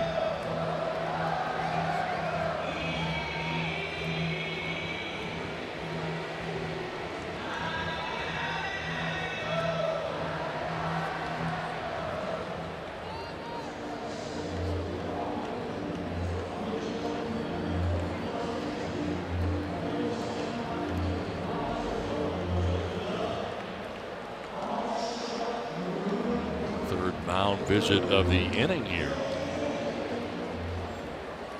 Righetti went out to talk to Block, and then of course Bochy came out to remove Block. Now Righetti out there talking to Crick, and more action in the pen. Josh Osich up in the pen. First and third, 2 down, 2 runs in for San Diego, and Hedges will take ball 3, 3-0.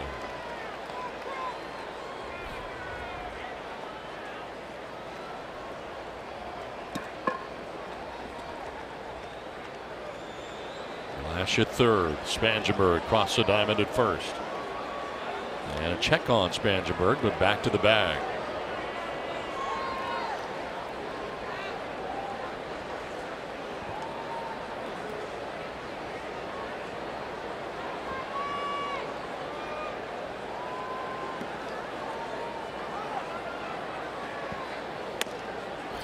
There's a strike, 3-1.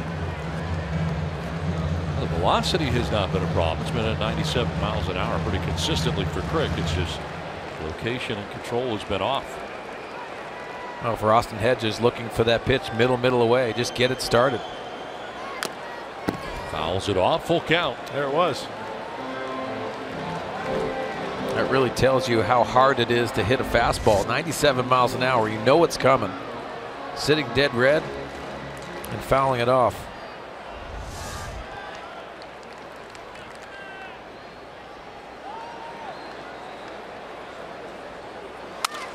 On the ground and through into left field, a base hit for Hedges. Blash will score. Throw to third where Spangenberg will be safe, and the Padres have a 4-0 lead. Austin Hedges driving in Blash from third base. It's a 3-run bottom of the 6th inning to this point, and the Padres have a 4-0 lead.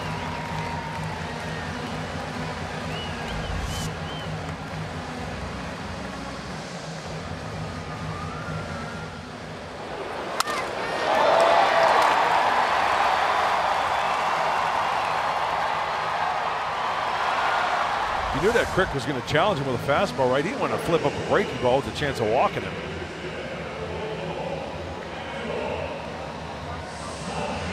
Spangenberg at third, Hedges at first, and Hector Sanchez pinch hitting here for Craig Stammen. Oh, you gotta like this matchup. Sanchez loves the fastball. Good job by Stammen, inning in 2/3 and coming in with the bases loaded, 1 out, get out of that jam, retired all 5 hitters that he faced. And you think about going back to that at bat against Hunter Pence where he punched him out. That was the big at bat, and then get Nick Hundley to end the inning.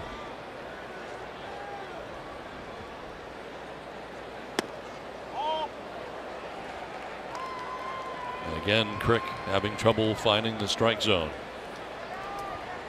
There's 5 innings, 3 hits, 2 walks this inning. 4 hits, 2 walks, 3 runs. After just the 1 run in the first 5. Grounded foul.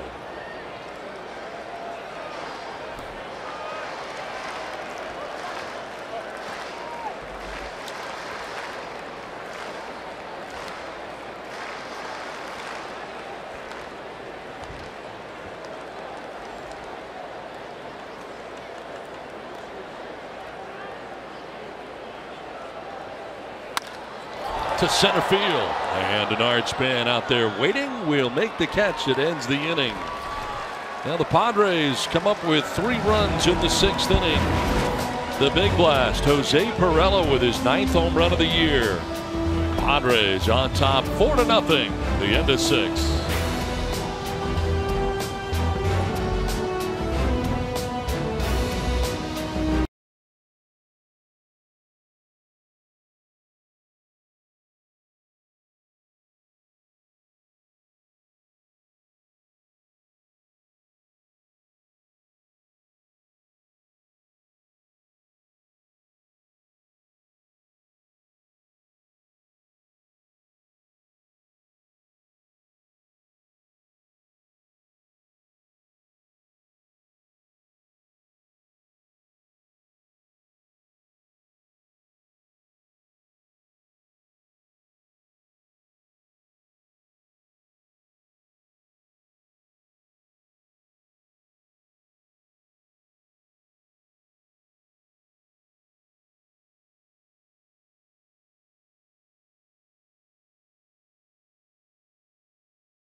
And taking out, helping his own cause. Travis Wood with a home run, taking it out of the yard. Padres have the 1-0 advantage. But in a jam was Wood, who left the game after the bases were loaded, and Craig Stammen comes in, gets a strikeout of Pence, and then gets a ground out to get out of the jam. As Nick Hundley grounded out to second base, and then Jose Pirela starts a 3-run bottom of the 6th inning. Solo home run with 1 down in the inning, his 9th of the year. Padres would tack on 2 more and lead it 4-0 at the end of 6. On to the 7th inning, and a new pitcher on for the Padres as Buddy Baumann now into the game. Carlos Moncrief will pitch it here in the pitcher's spot and take strike 1. Well, the time that Buddy has been here in a Padre uniform, he's pitched quite well. His 14th game in ICRA.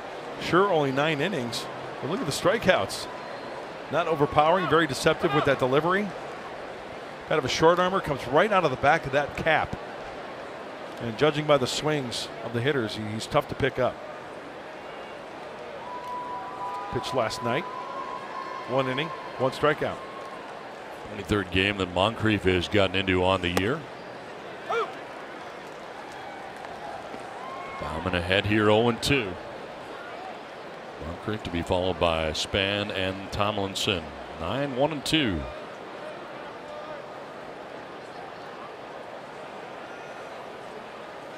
Swing and a miss, and Moncrief strikes out. Baumann strikes out the first giant that he faces in the game. Makes short work of Moncrief. Breaking ball off the plate. That's exactly where you want to be. Trying to reach for it to foul it off to get another chance. Ain't going to happen. 1 down here in the 7th. 6 in a row retired by Padres pitching. And it brings up Denard Span.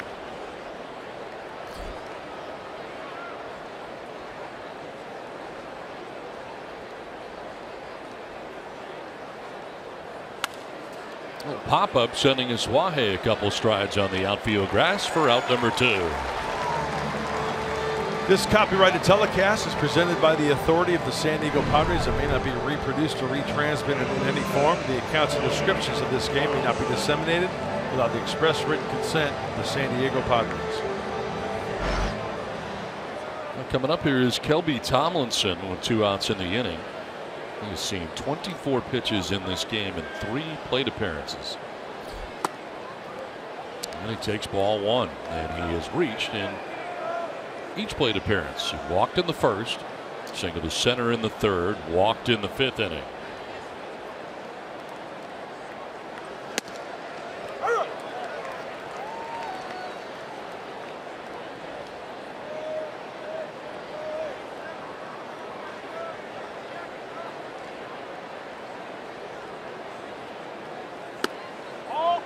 Ball 2, 2-1.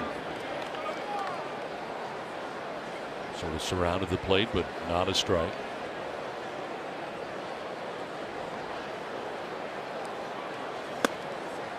That will pick up the outside corner. 2-2.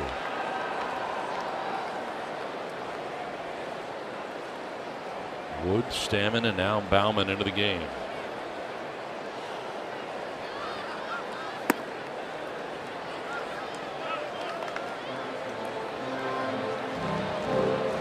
According to your math, the next pitch thrown will be the 30th pitch that Tomlinson has seen tonight. That would be correct. And it is strike 3. And Tomlinson doesn't like it at all. Baumann with a good 1-2-3 7th inning. The Padres have a 4-0 lead.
To the bottom of the 7th inning. It's 7th inning stretch, and it's presented by your San Diego Hyundai dealers.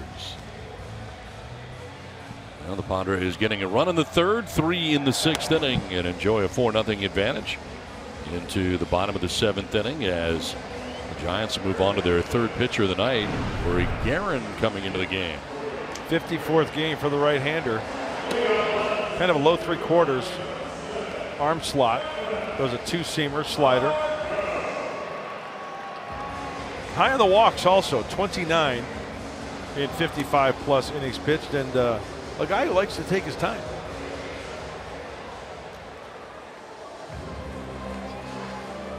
Well, Margot leading it off here for the Padres in the bottom of the 7th inning. Well, he's doing a number on those right-handed hitters, as we saw, only 143 average, righty on righty.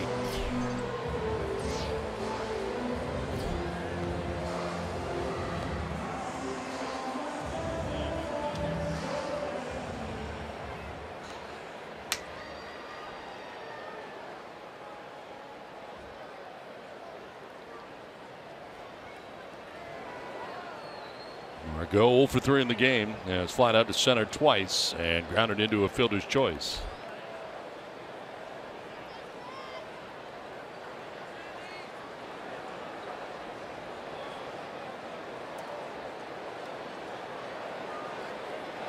And Margot trying to bunt his way on. Fouls it back towards the screen for strike 1.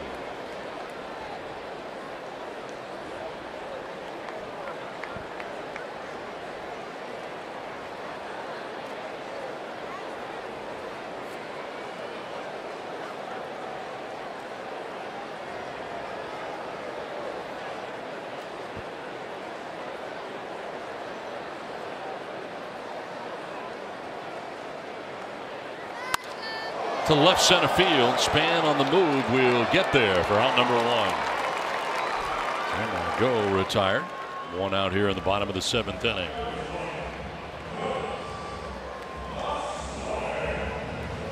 He's up Carlos Asuaje. Carlos tonight is grounded out to second base, walked, and lined out to center. There he is in the 7th with the Padres on top 4-0.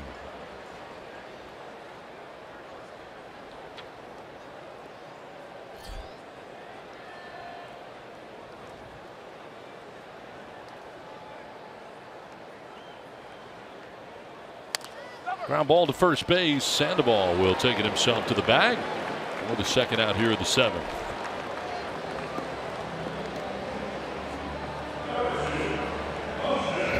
That brings up Jose Pirela, who homered in the 6th inning, a solo shot. 9th home run of the year. At the time gave the Padres a 2-0 advantage.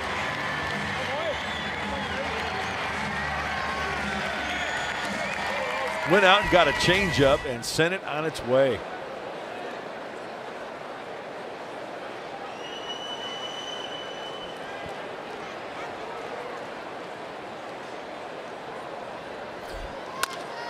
Ground ball left side. Oh, the shortstop Crawford jumps over his 3rd baseman and throws to first base for the out. Kelby Tomlinson almost in the way. The 1-2-3 7th, a 4-0 Padres lead.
break. The Cubs in action at Pittsburgh, and Pittsburgh is paying the price tonight. Well, they always say down and in to left-handers isn't very good. Ian Happ proves that. As you see his 20th home run on the year, the Cubs continue to play good baseball. Cubs at home winning this one 17-3, 3.5 games over Milwaukee. Mark Sweeney and I working on Padres Live, the postgame show, which will be brought to you by Cox Communications. When we see you tonight after the final out, you're going to hear from Andy Green, maybe some Travis Wood too. It's a big home run tonight. Also, we'll get you set for the Dodgers series, which will begin the day after tomorrow. And remember, fans, it's a doubleheader on Saturday, so we'll tee you up for the 4-game set when we see you after the final out. Don and Mark?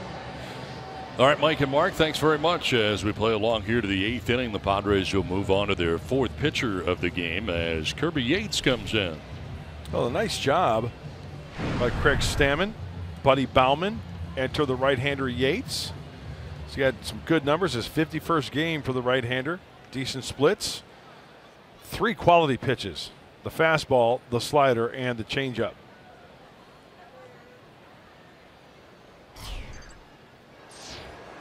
Rockies Hernandez leading it off here for the Giants. Hernandez has struck out swinging, flying out to left field to the warning track, and then singled to left field in the 5th inning.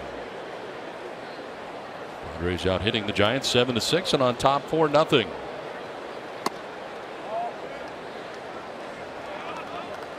Nice job by Buddy Bauman. Had a 1-2-3 7th, 2 strikeouts.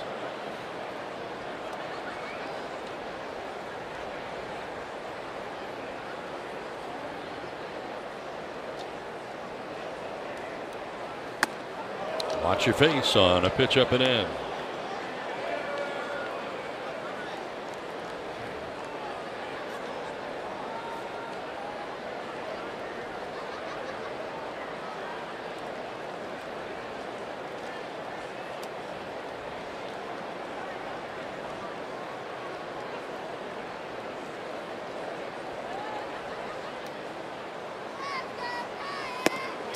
All 4, and Yates comes in and walks first batter that he faces on 4 pitches.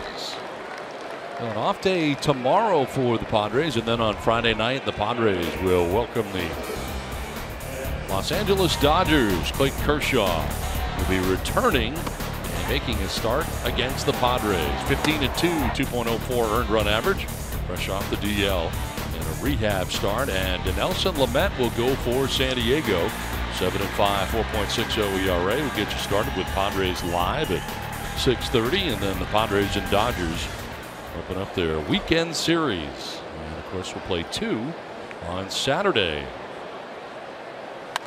This one fouled off to the right, out of play. And Clayton Kershaw this season, the overall numbers and his numbers against the Padres, 2-0. Yeah, and we know when he is healthy that he can. He's the best in baseball with his pitches and his location, and the numbers prove that. So you know you've got the veteran going on Friday. You've got the youngster Lamet, who's throwing the ball well. 3 earned runs or fewer in 12 to 16 starts. So join us Friday.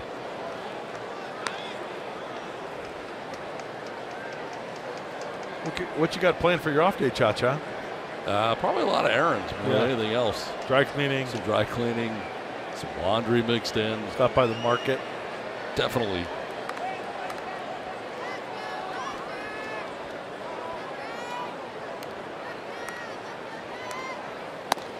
Pitch inside has Pence ducking out of the way.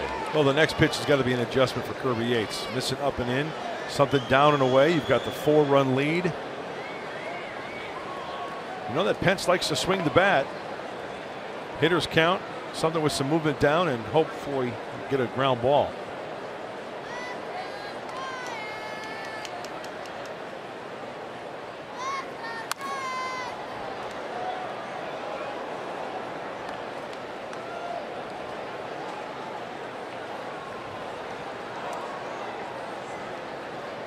Pence now. Hundley waiting on deck. Giants batting here in the 8th.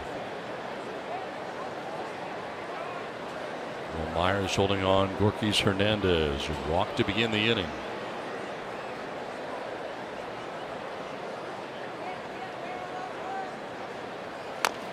That's a grounded foul. It was an odd swing, wasn't it? Yes.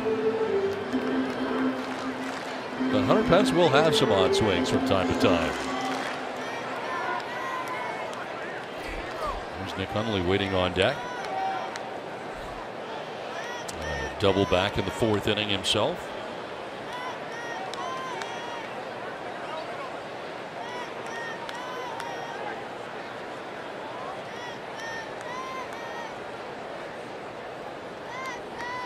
Swing and a miss, and Pence strikes out. Looked like a changeup. First out of the 8th inning. Good call, Donatangelo. It was a combio. Righty on righty, and I mentioned it. Oh, great movement, great location. There you see the rotation of that baseball, and Pence way out in front. 1 out, 1 on, and Nick Hundley, the batter. Mentioned the double. That was in the 4th inning. Otherwise, he has grounded out twice tonight.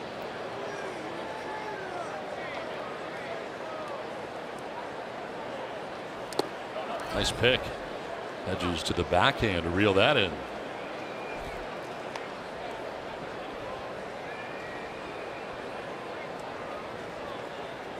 We mentioned the off day tomorrow, so everybody can be used in the pen tonight.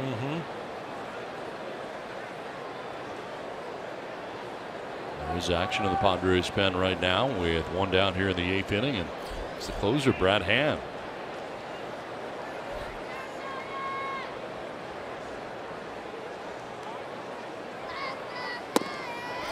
Where'd that miss? Don? I guess down the middle doesn't count, huh? I thought that was a pretty good pitch. I don't think it was quite down the middle. Well, it might have been. That's a good pitch. Call the ball, 2-0.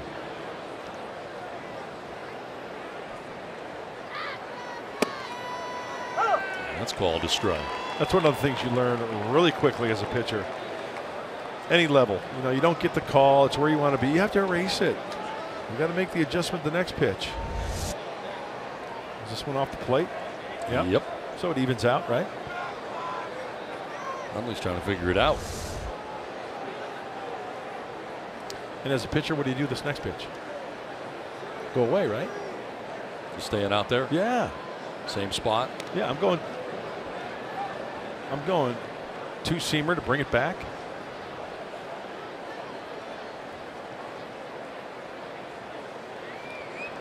You think he's going to put a wrinkle in one? I would. Fastball in. Fastball in. Both were wrong. I said away. This is for ball 3, 3-1.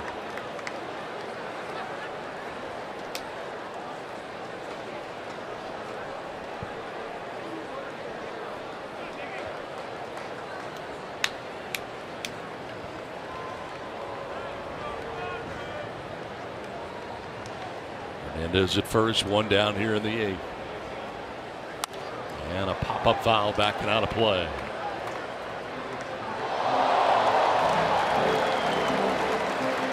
Ended up in the upper deck. I thought it was going to end up somewhere over here. Second season here, and we have not had any close to the booth. Will you ever get a foul ball up here? We have. And wouldn't it be something if, like, the next pitch came right at your dome? Let's go. I'm ready.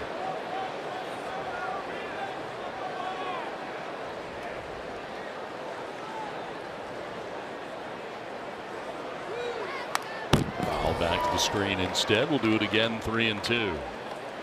Usually, I think it'd have to be a left-hander because we're kind of offset a little bit, Yep. right? So it'd be a left-handed hitter pitch away up that he gets underneath enough to send it back this way. The right-handed hitter, would be more to our right. And the press box area. Yeah.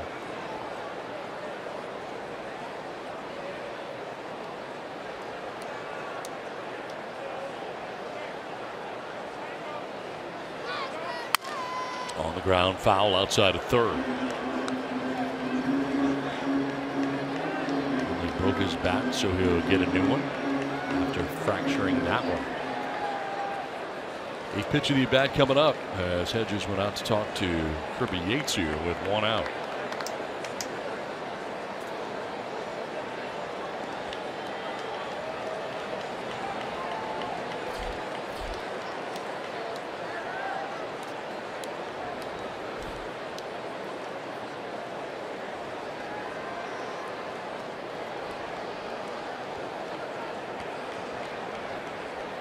Walk for Gurkis Hernandez started the inning.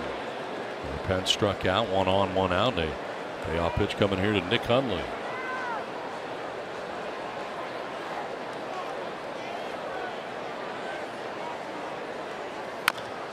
Chop foul again outside of third. Really hanging tough here.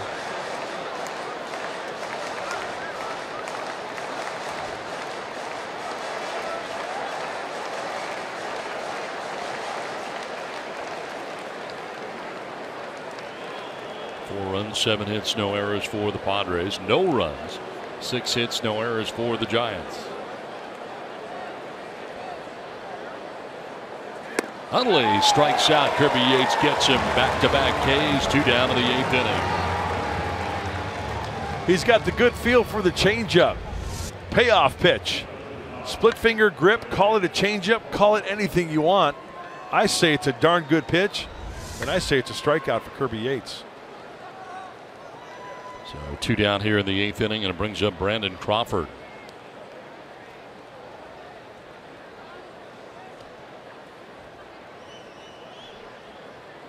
Crawford with a single to left field in the 2nd inning.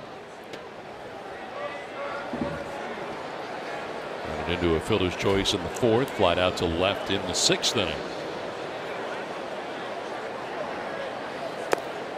Takes ball 1.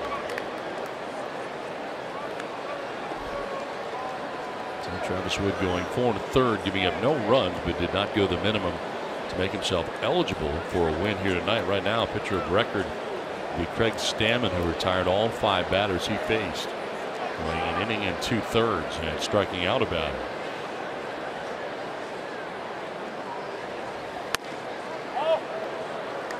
Bauman went 1 hitless, scoreless inning, and now Kirby Yates has 2 outs in the 8th. And the outfield swung around against Brandon Crawford way over to the left side. Perella near the line. Manuel Margot. You see where Manuel is, so that gap way out there.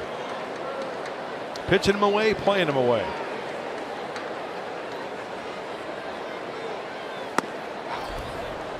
Pitch away, 3-0.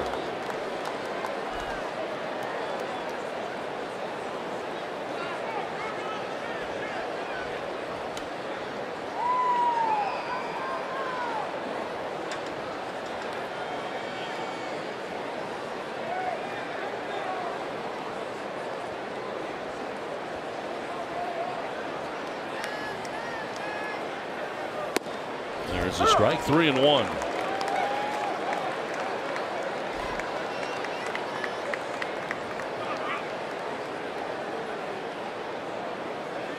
Gurkis Hernandez held on to first base by Will Myers.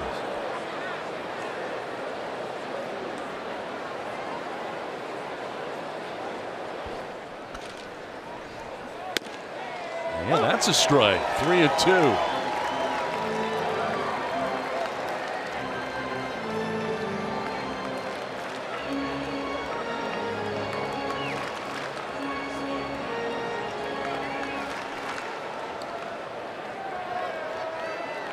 Down here in the 8th, full count. That means Gurkis Hernandez can get his start at first base. 3-2 pitch. And that is high for ball 4. And he walks Brandon Crawford's 2nd walk of the inning, allowed by Kirby Yates. And here comes Andy Green. So Yates with the 2 walks in the inning, and it looks like he's going to grab his closer here. Looking for 4 outs in tonight's game, and a double switch as Matt Caesar will take over in left field for Jose Perella. Pitching change from Petco Park in San Diego. The Padres on top 4-0.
Foul play of the game back in the third inning. Travis Wood.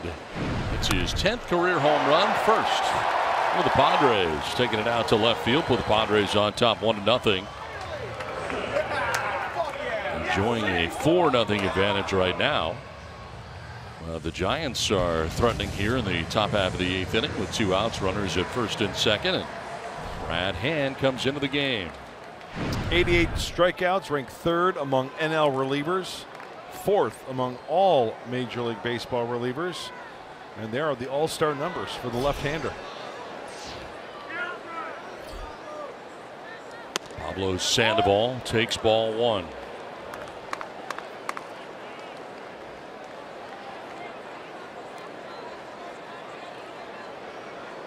He's grounded into a double play and flied out twice.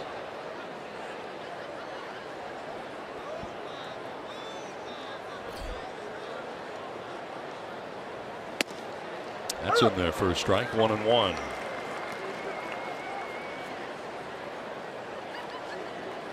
Hernandez walked. Crawford walked. Both walks charged to Kirby Yates, who walked 2 but struck out 2. That leaves responsible for the 2 men on for San Francisco.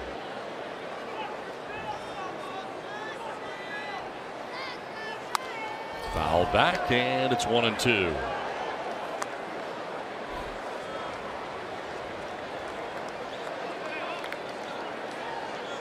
Sandoval playing at first base tonight after starting the first 2 games at third base of this series.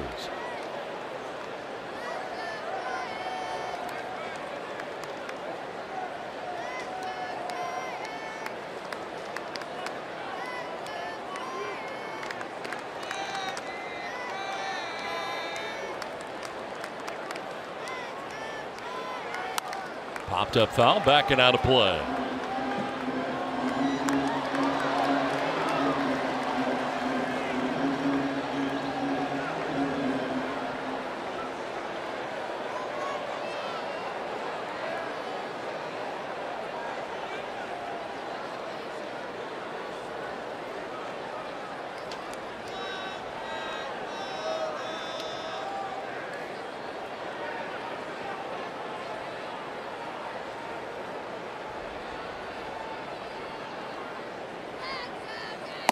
Swing and a miss, elevates and strikes out Sandoval. The Giants strand a pair. Padres have a 4-0 lead.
Have the lead over the Giants as the Padres come to bat here in the last half of the 8th inning. Giants moving on to their 4th pitcher of the night. Josh Osich comes into the game. His 12 appearances, 6 1/3 innings, has given up 15 hits and 12 runs. Really struggled lately. 45th game of the year. 6.03 earned run average. Right-hander sitting at 309 against Osage.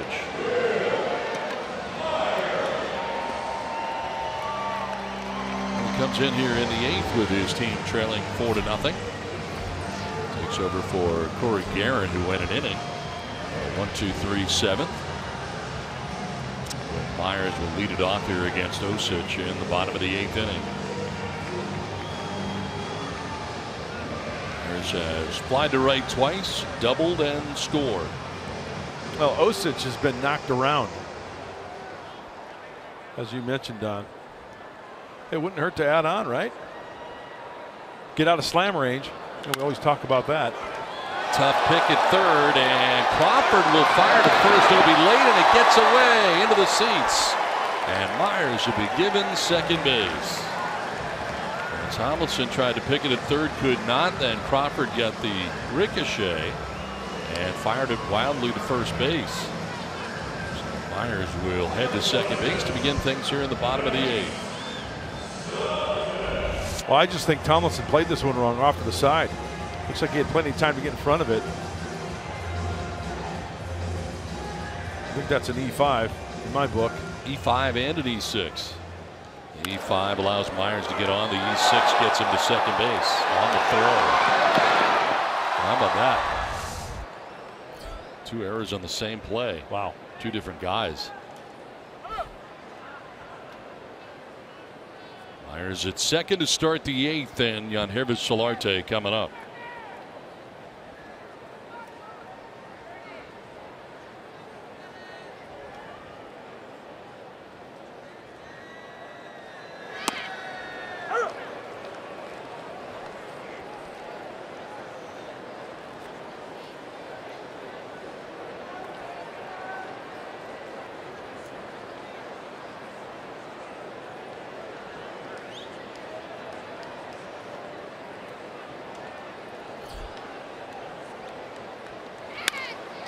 Ground foul outside of third.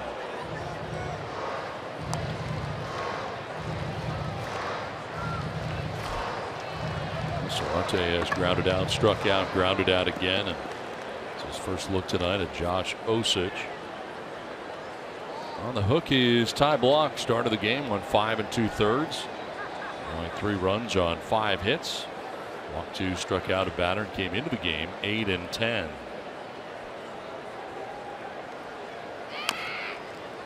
Fouled into the Giants dugout, third base way.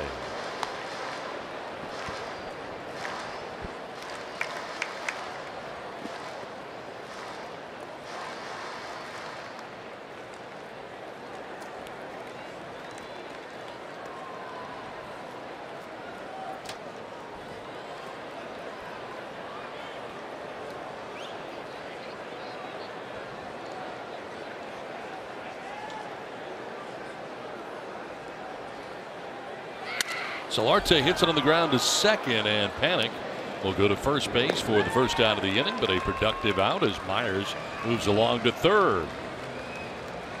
Let's revisit our keys to the game, brought to you by your San Diego Honda dealers. Hey, block party for the Pods. Double, 2 home runs, 3. I would say that's having some fun off a Ty Block, and continue the home trend for Wood. Remember we mentioned ERA of 2, 2-0 record. 4 1/3, 6 hits, no runs. Now a liner into left field for Jabari Blash. That'll score Myers, and the Padres take a 5-0 lead. Now Blash with his second hit, 4th time he's been aboard in this ball game, and picks up an RBI as the Padres now lead it 5-0. Boy, short, quick to the baseball. I'll tell you, Alan Zinter's been working with Jabari Blash. So he gets the hands through, hands near the chest, barrel of the bat. Pitch looks like it's in, and drives it. That is one big, strong kid right there.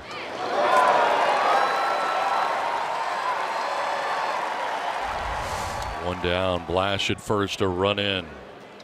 And Corey Spangenberg is grounded out to second twice and singled to center.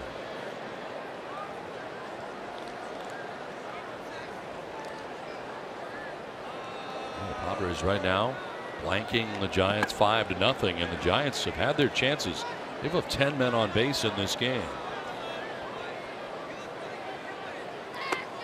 Spangenberg down 0-2. Oh, such a heavy dose of breaking balls to quickly get ahead 0-2.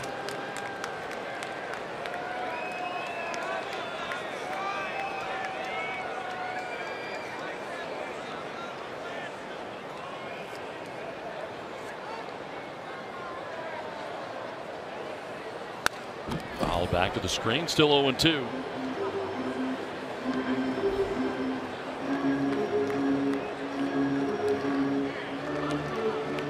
Austin Hedges waiting on deck. Padres batting here in the last of the 8th, and they have added a run.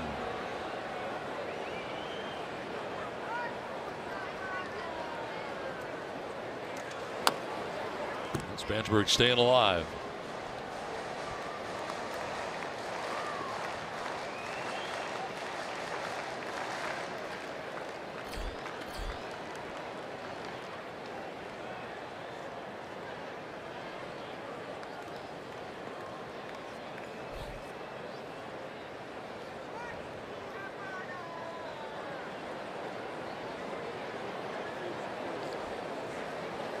Swing and a miss, and Spangenberg strikes out. That's out number 2 of the 8th inning.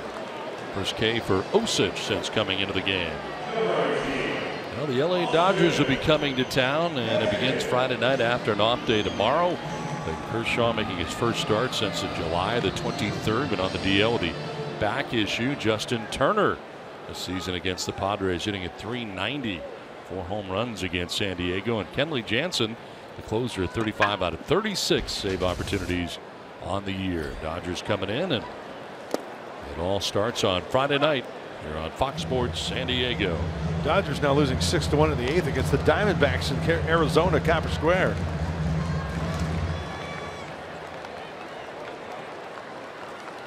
They're in danger of losing 4 in a row for the first time this season.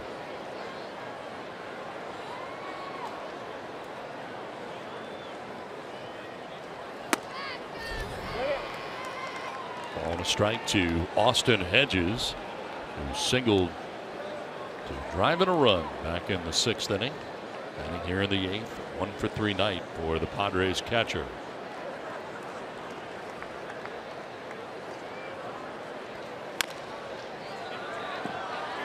One and 2.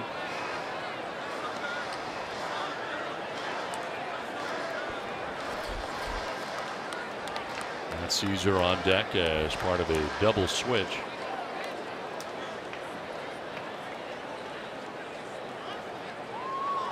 Came on to play left field.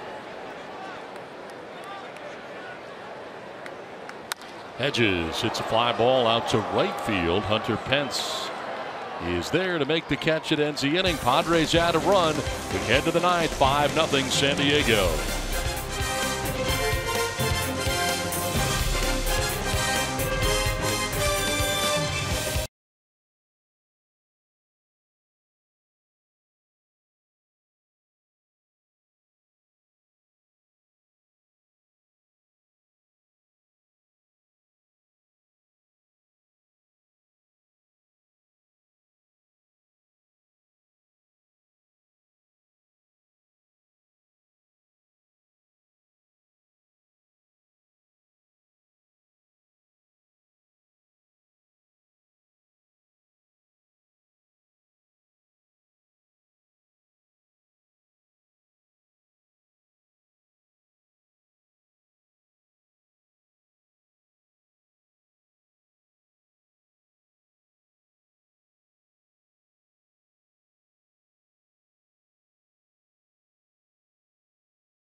stars of the game, and it's the pitching staff of the Padres tonight. Travis Wood went 4 1/3 shutout innings. Craig Stammen went an inning and 2/3, came in with the bases loaded, 1 out. Tired all 5 batters he faced. Buddy Bauman had a 1-inning hitless, scoreless inning. And then Kirby Yates struck out a couple as Brad Hand now in the game. Impressive night for Padres pitching, and right now enjoying the 5-0 advantage as Joe Panik leads it off for the Giants in the 9th and takes strike 1 from Brad Hand. Joe Panik has walked, grounded out, and flied out.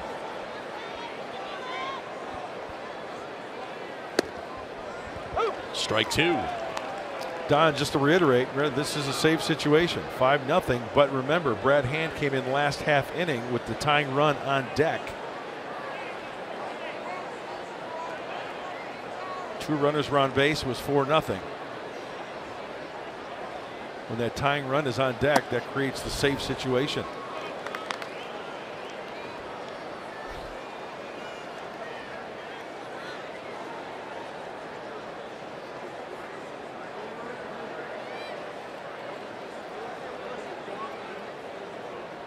Two coming up, and Panik hits it on the ground to short.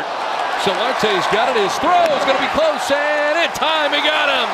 Yangervis Solarte.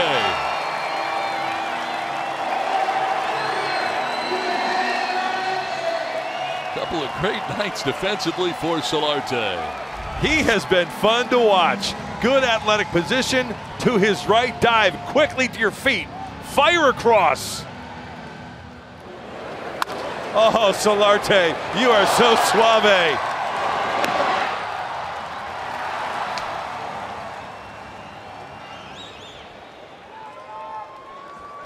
That was awesome, wasn't it? Tremendous play. That's a nice play. And Brad Hand's like, look at how excited Hand is. He's beside himself.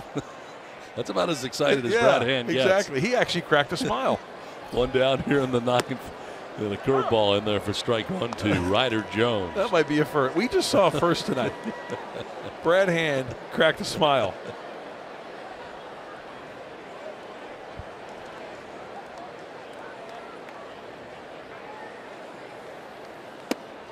Strike 2. Ryder Jones pinch hitting in the pitcher spot here with 1 out in the 9th.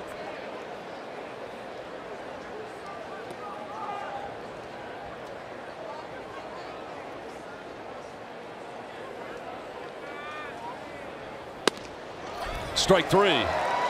Second strikeout for Hand, 2 down in the 9th inning.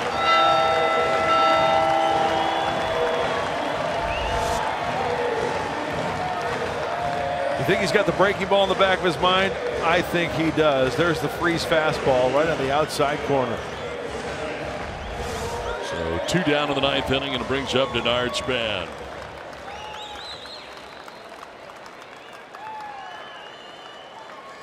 And 0 for 4 in the game from the top spot in the Giants order.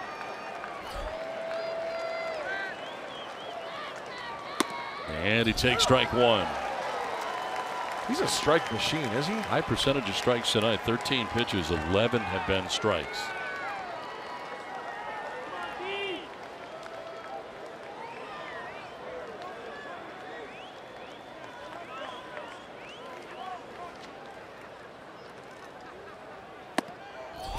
A little bit high that time.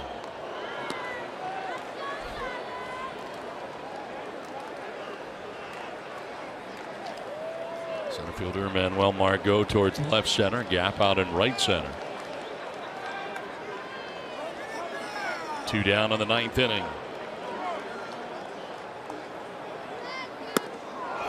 Just off the outside edge. Did I just see a 97? You did. Wow. Well, he is getting up on top of that baseball and following through nicely. Ball's jumping out of Brad Hand's hand.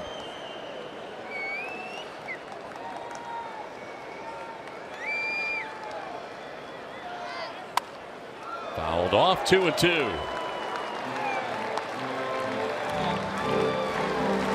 down in the 9th inning. A count of 2-2 here to Denard Span.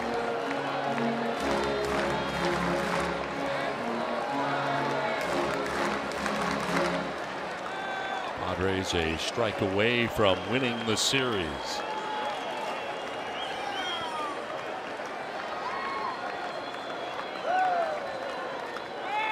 2-2. On the ground left side. Spangenberg on the run and in time. That's a ball game. Well, again, you can talk to the hand as Brad Hand comes in and shuts the door on the Giants as the Padres win this one 5-0 and win the series against the Giants. It's time for Padres Live. What's coming up, Mike Pomeranz? Well, Don, we're going to talk to Andy Green, hear what he has to say as his team gets ready to take on the Dodgers. Remember, an off day tomorrow, and it is 4 against the National League West leaders, the Los Angeles Dodgers. We'll see you in moments on the postgame show.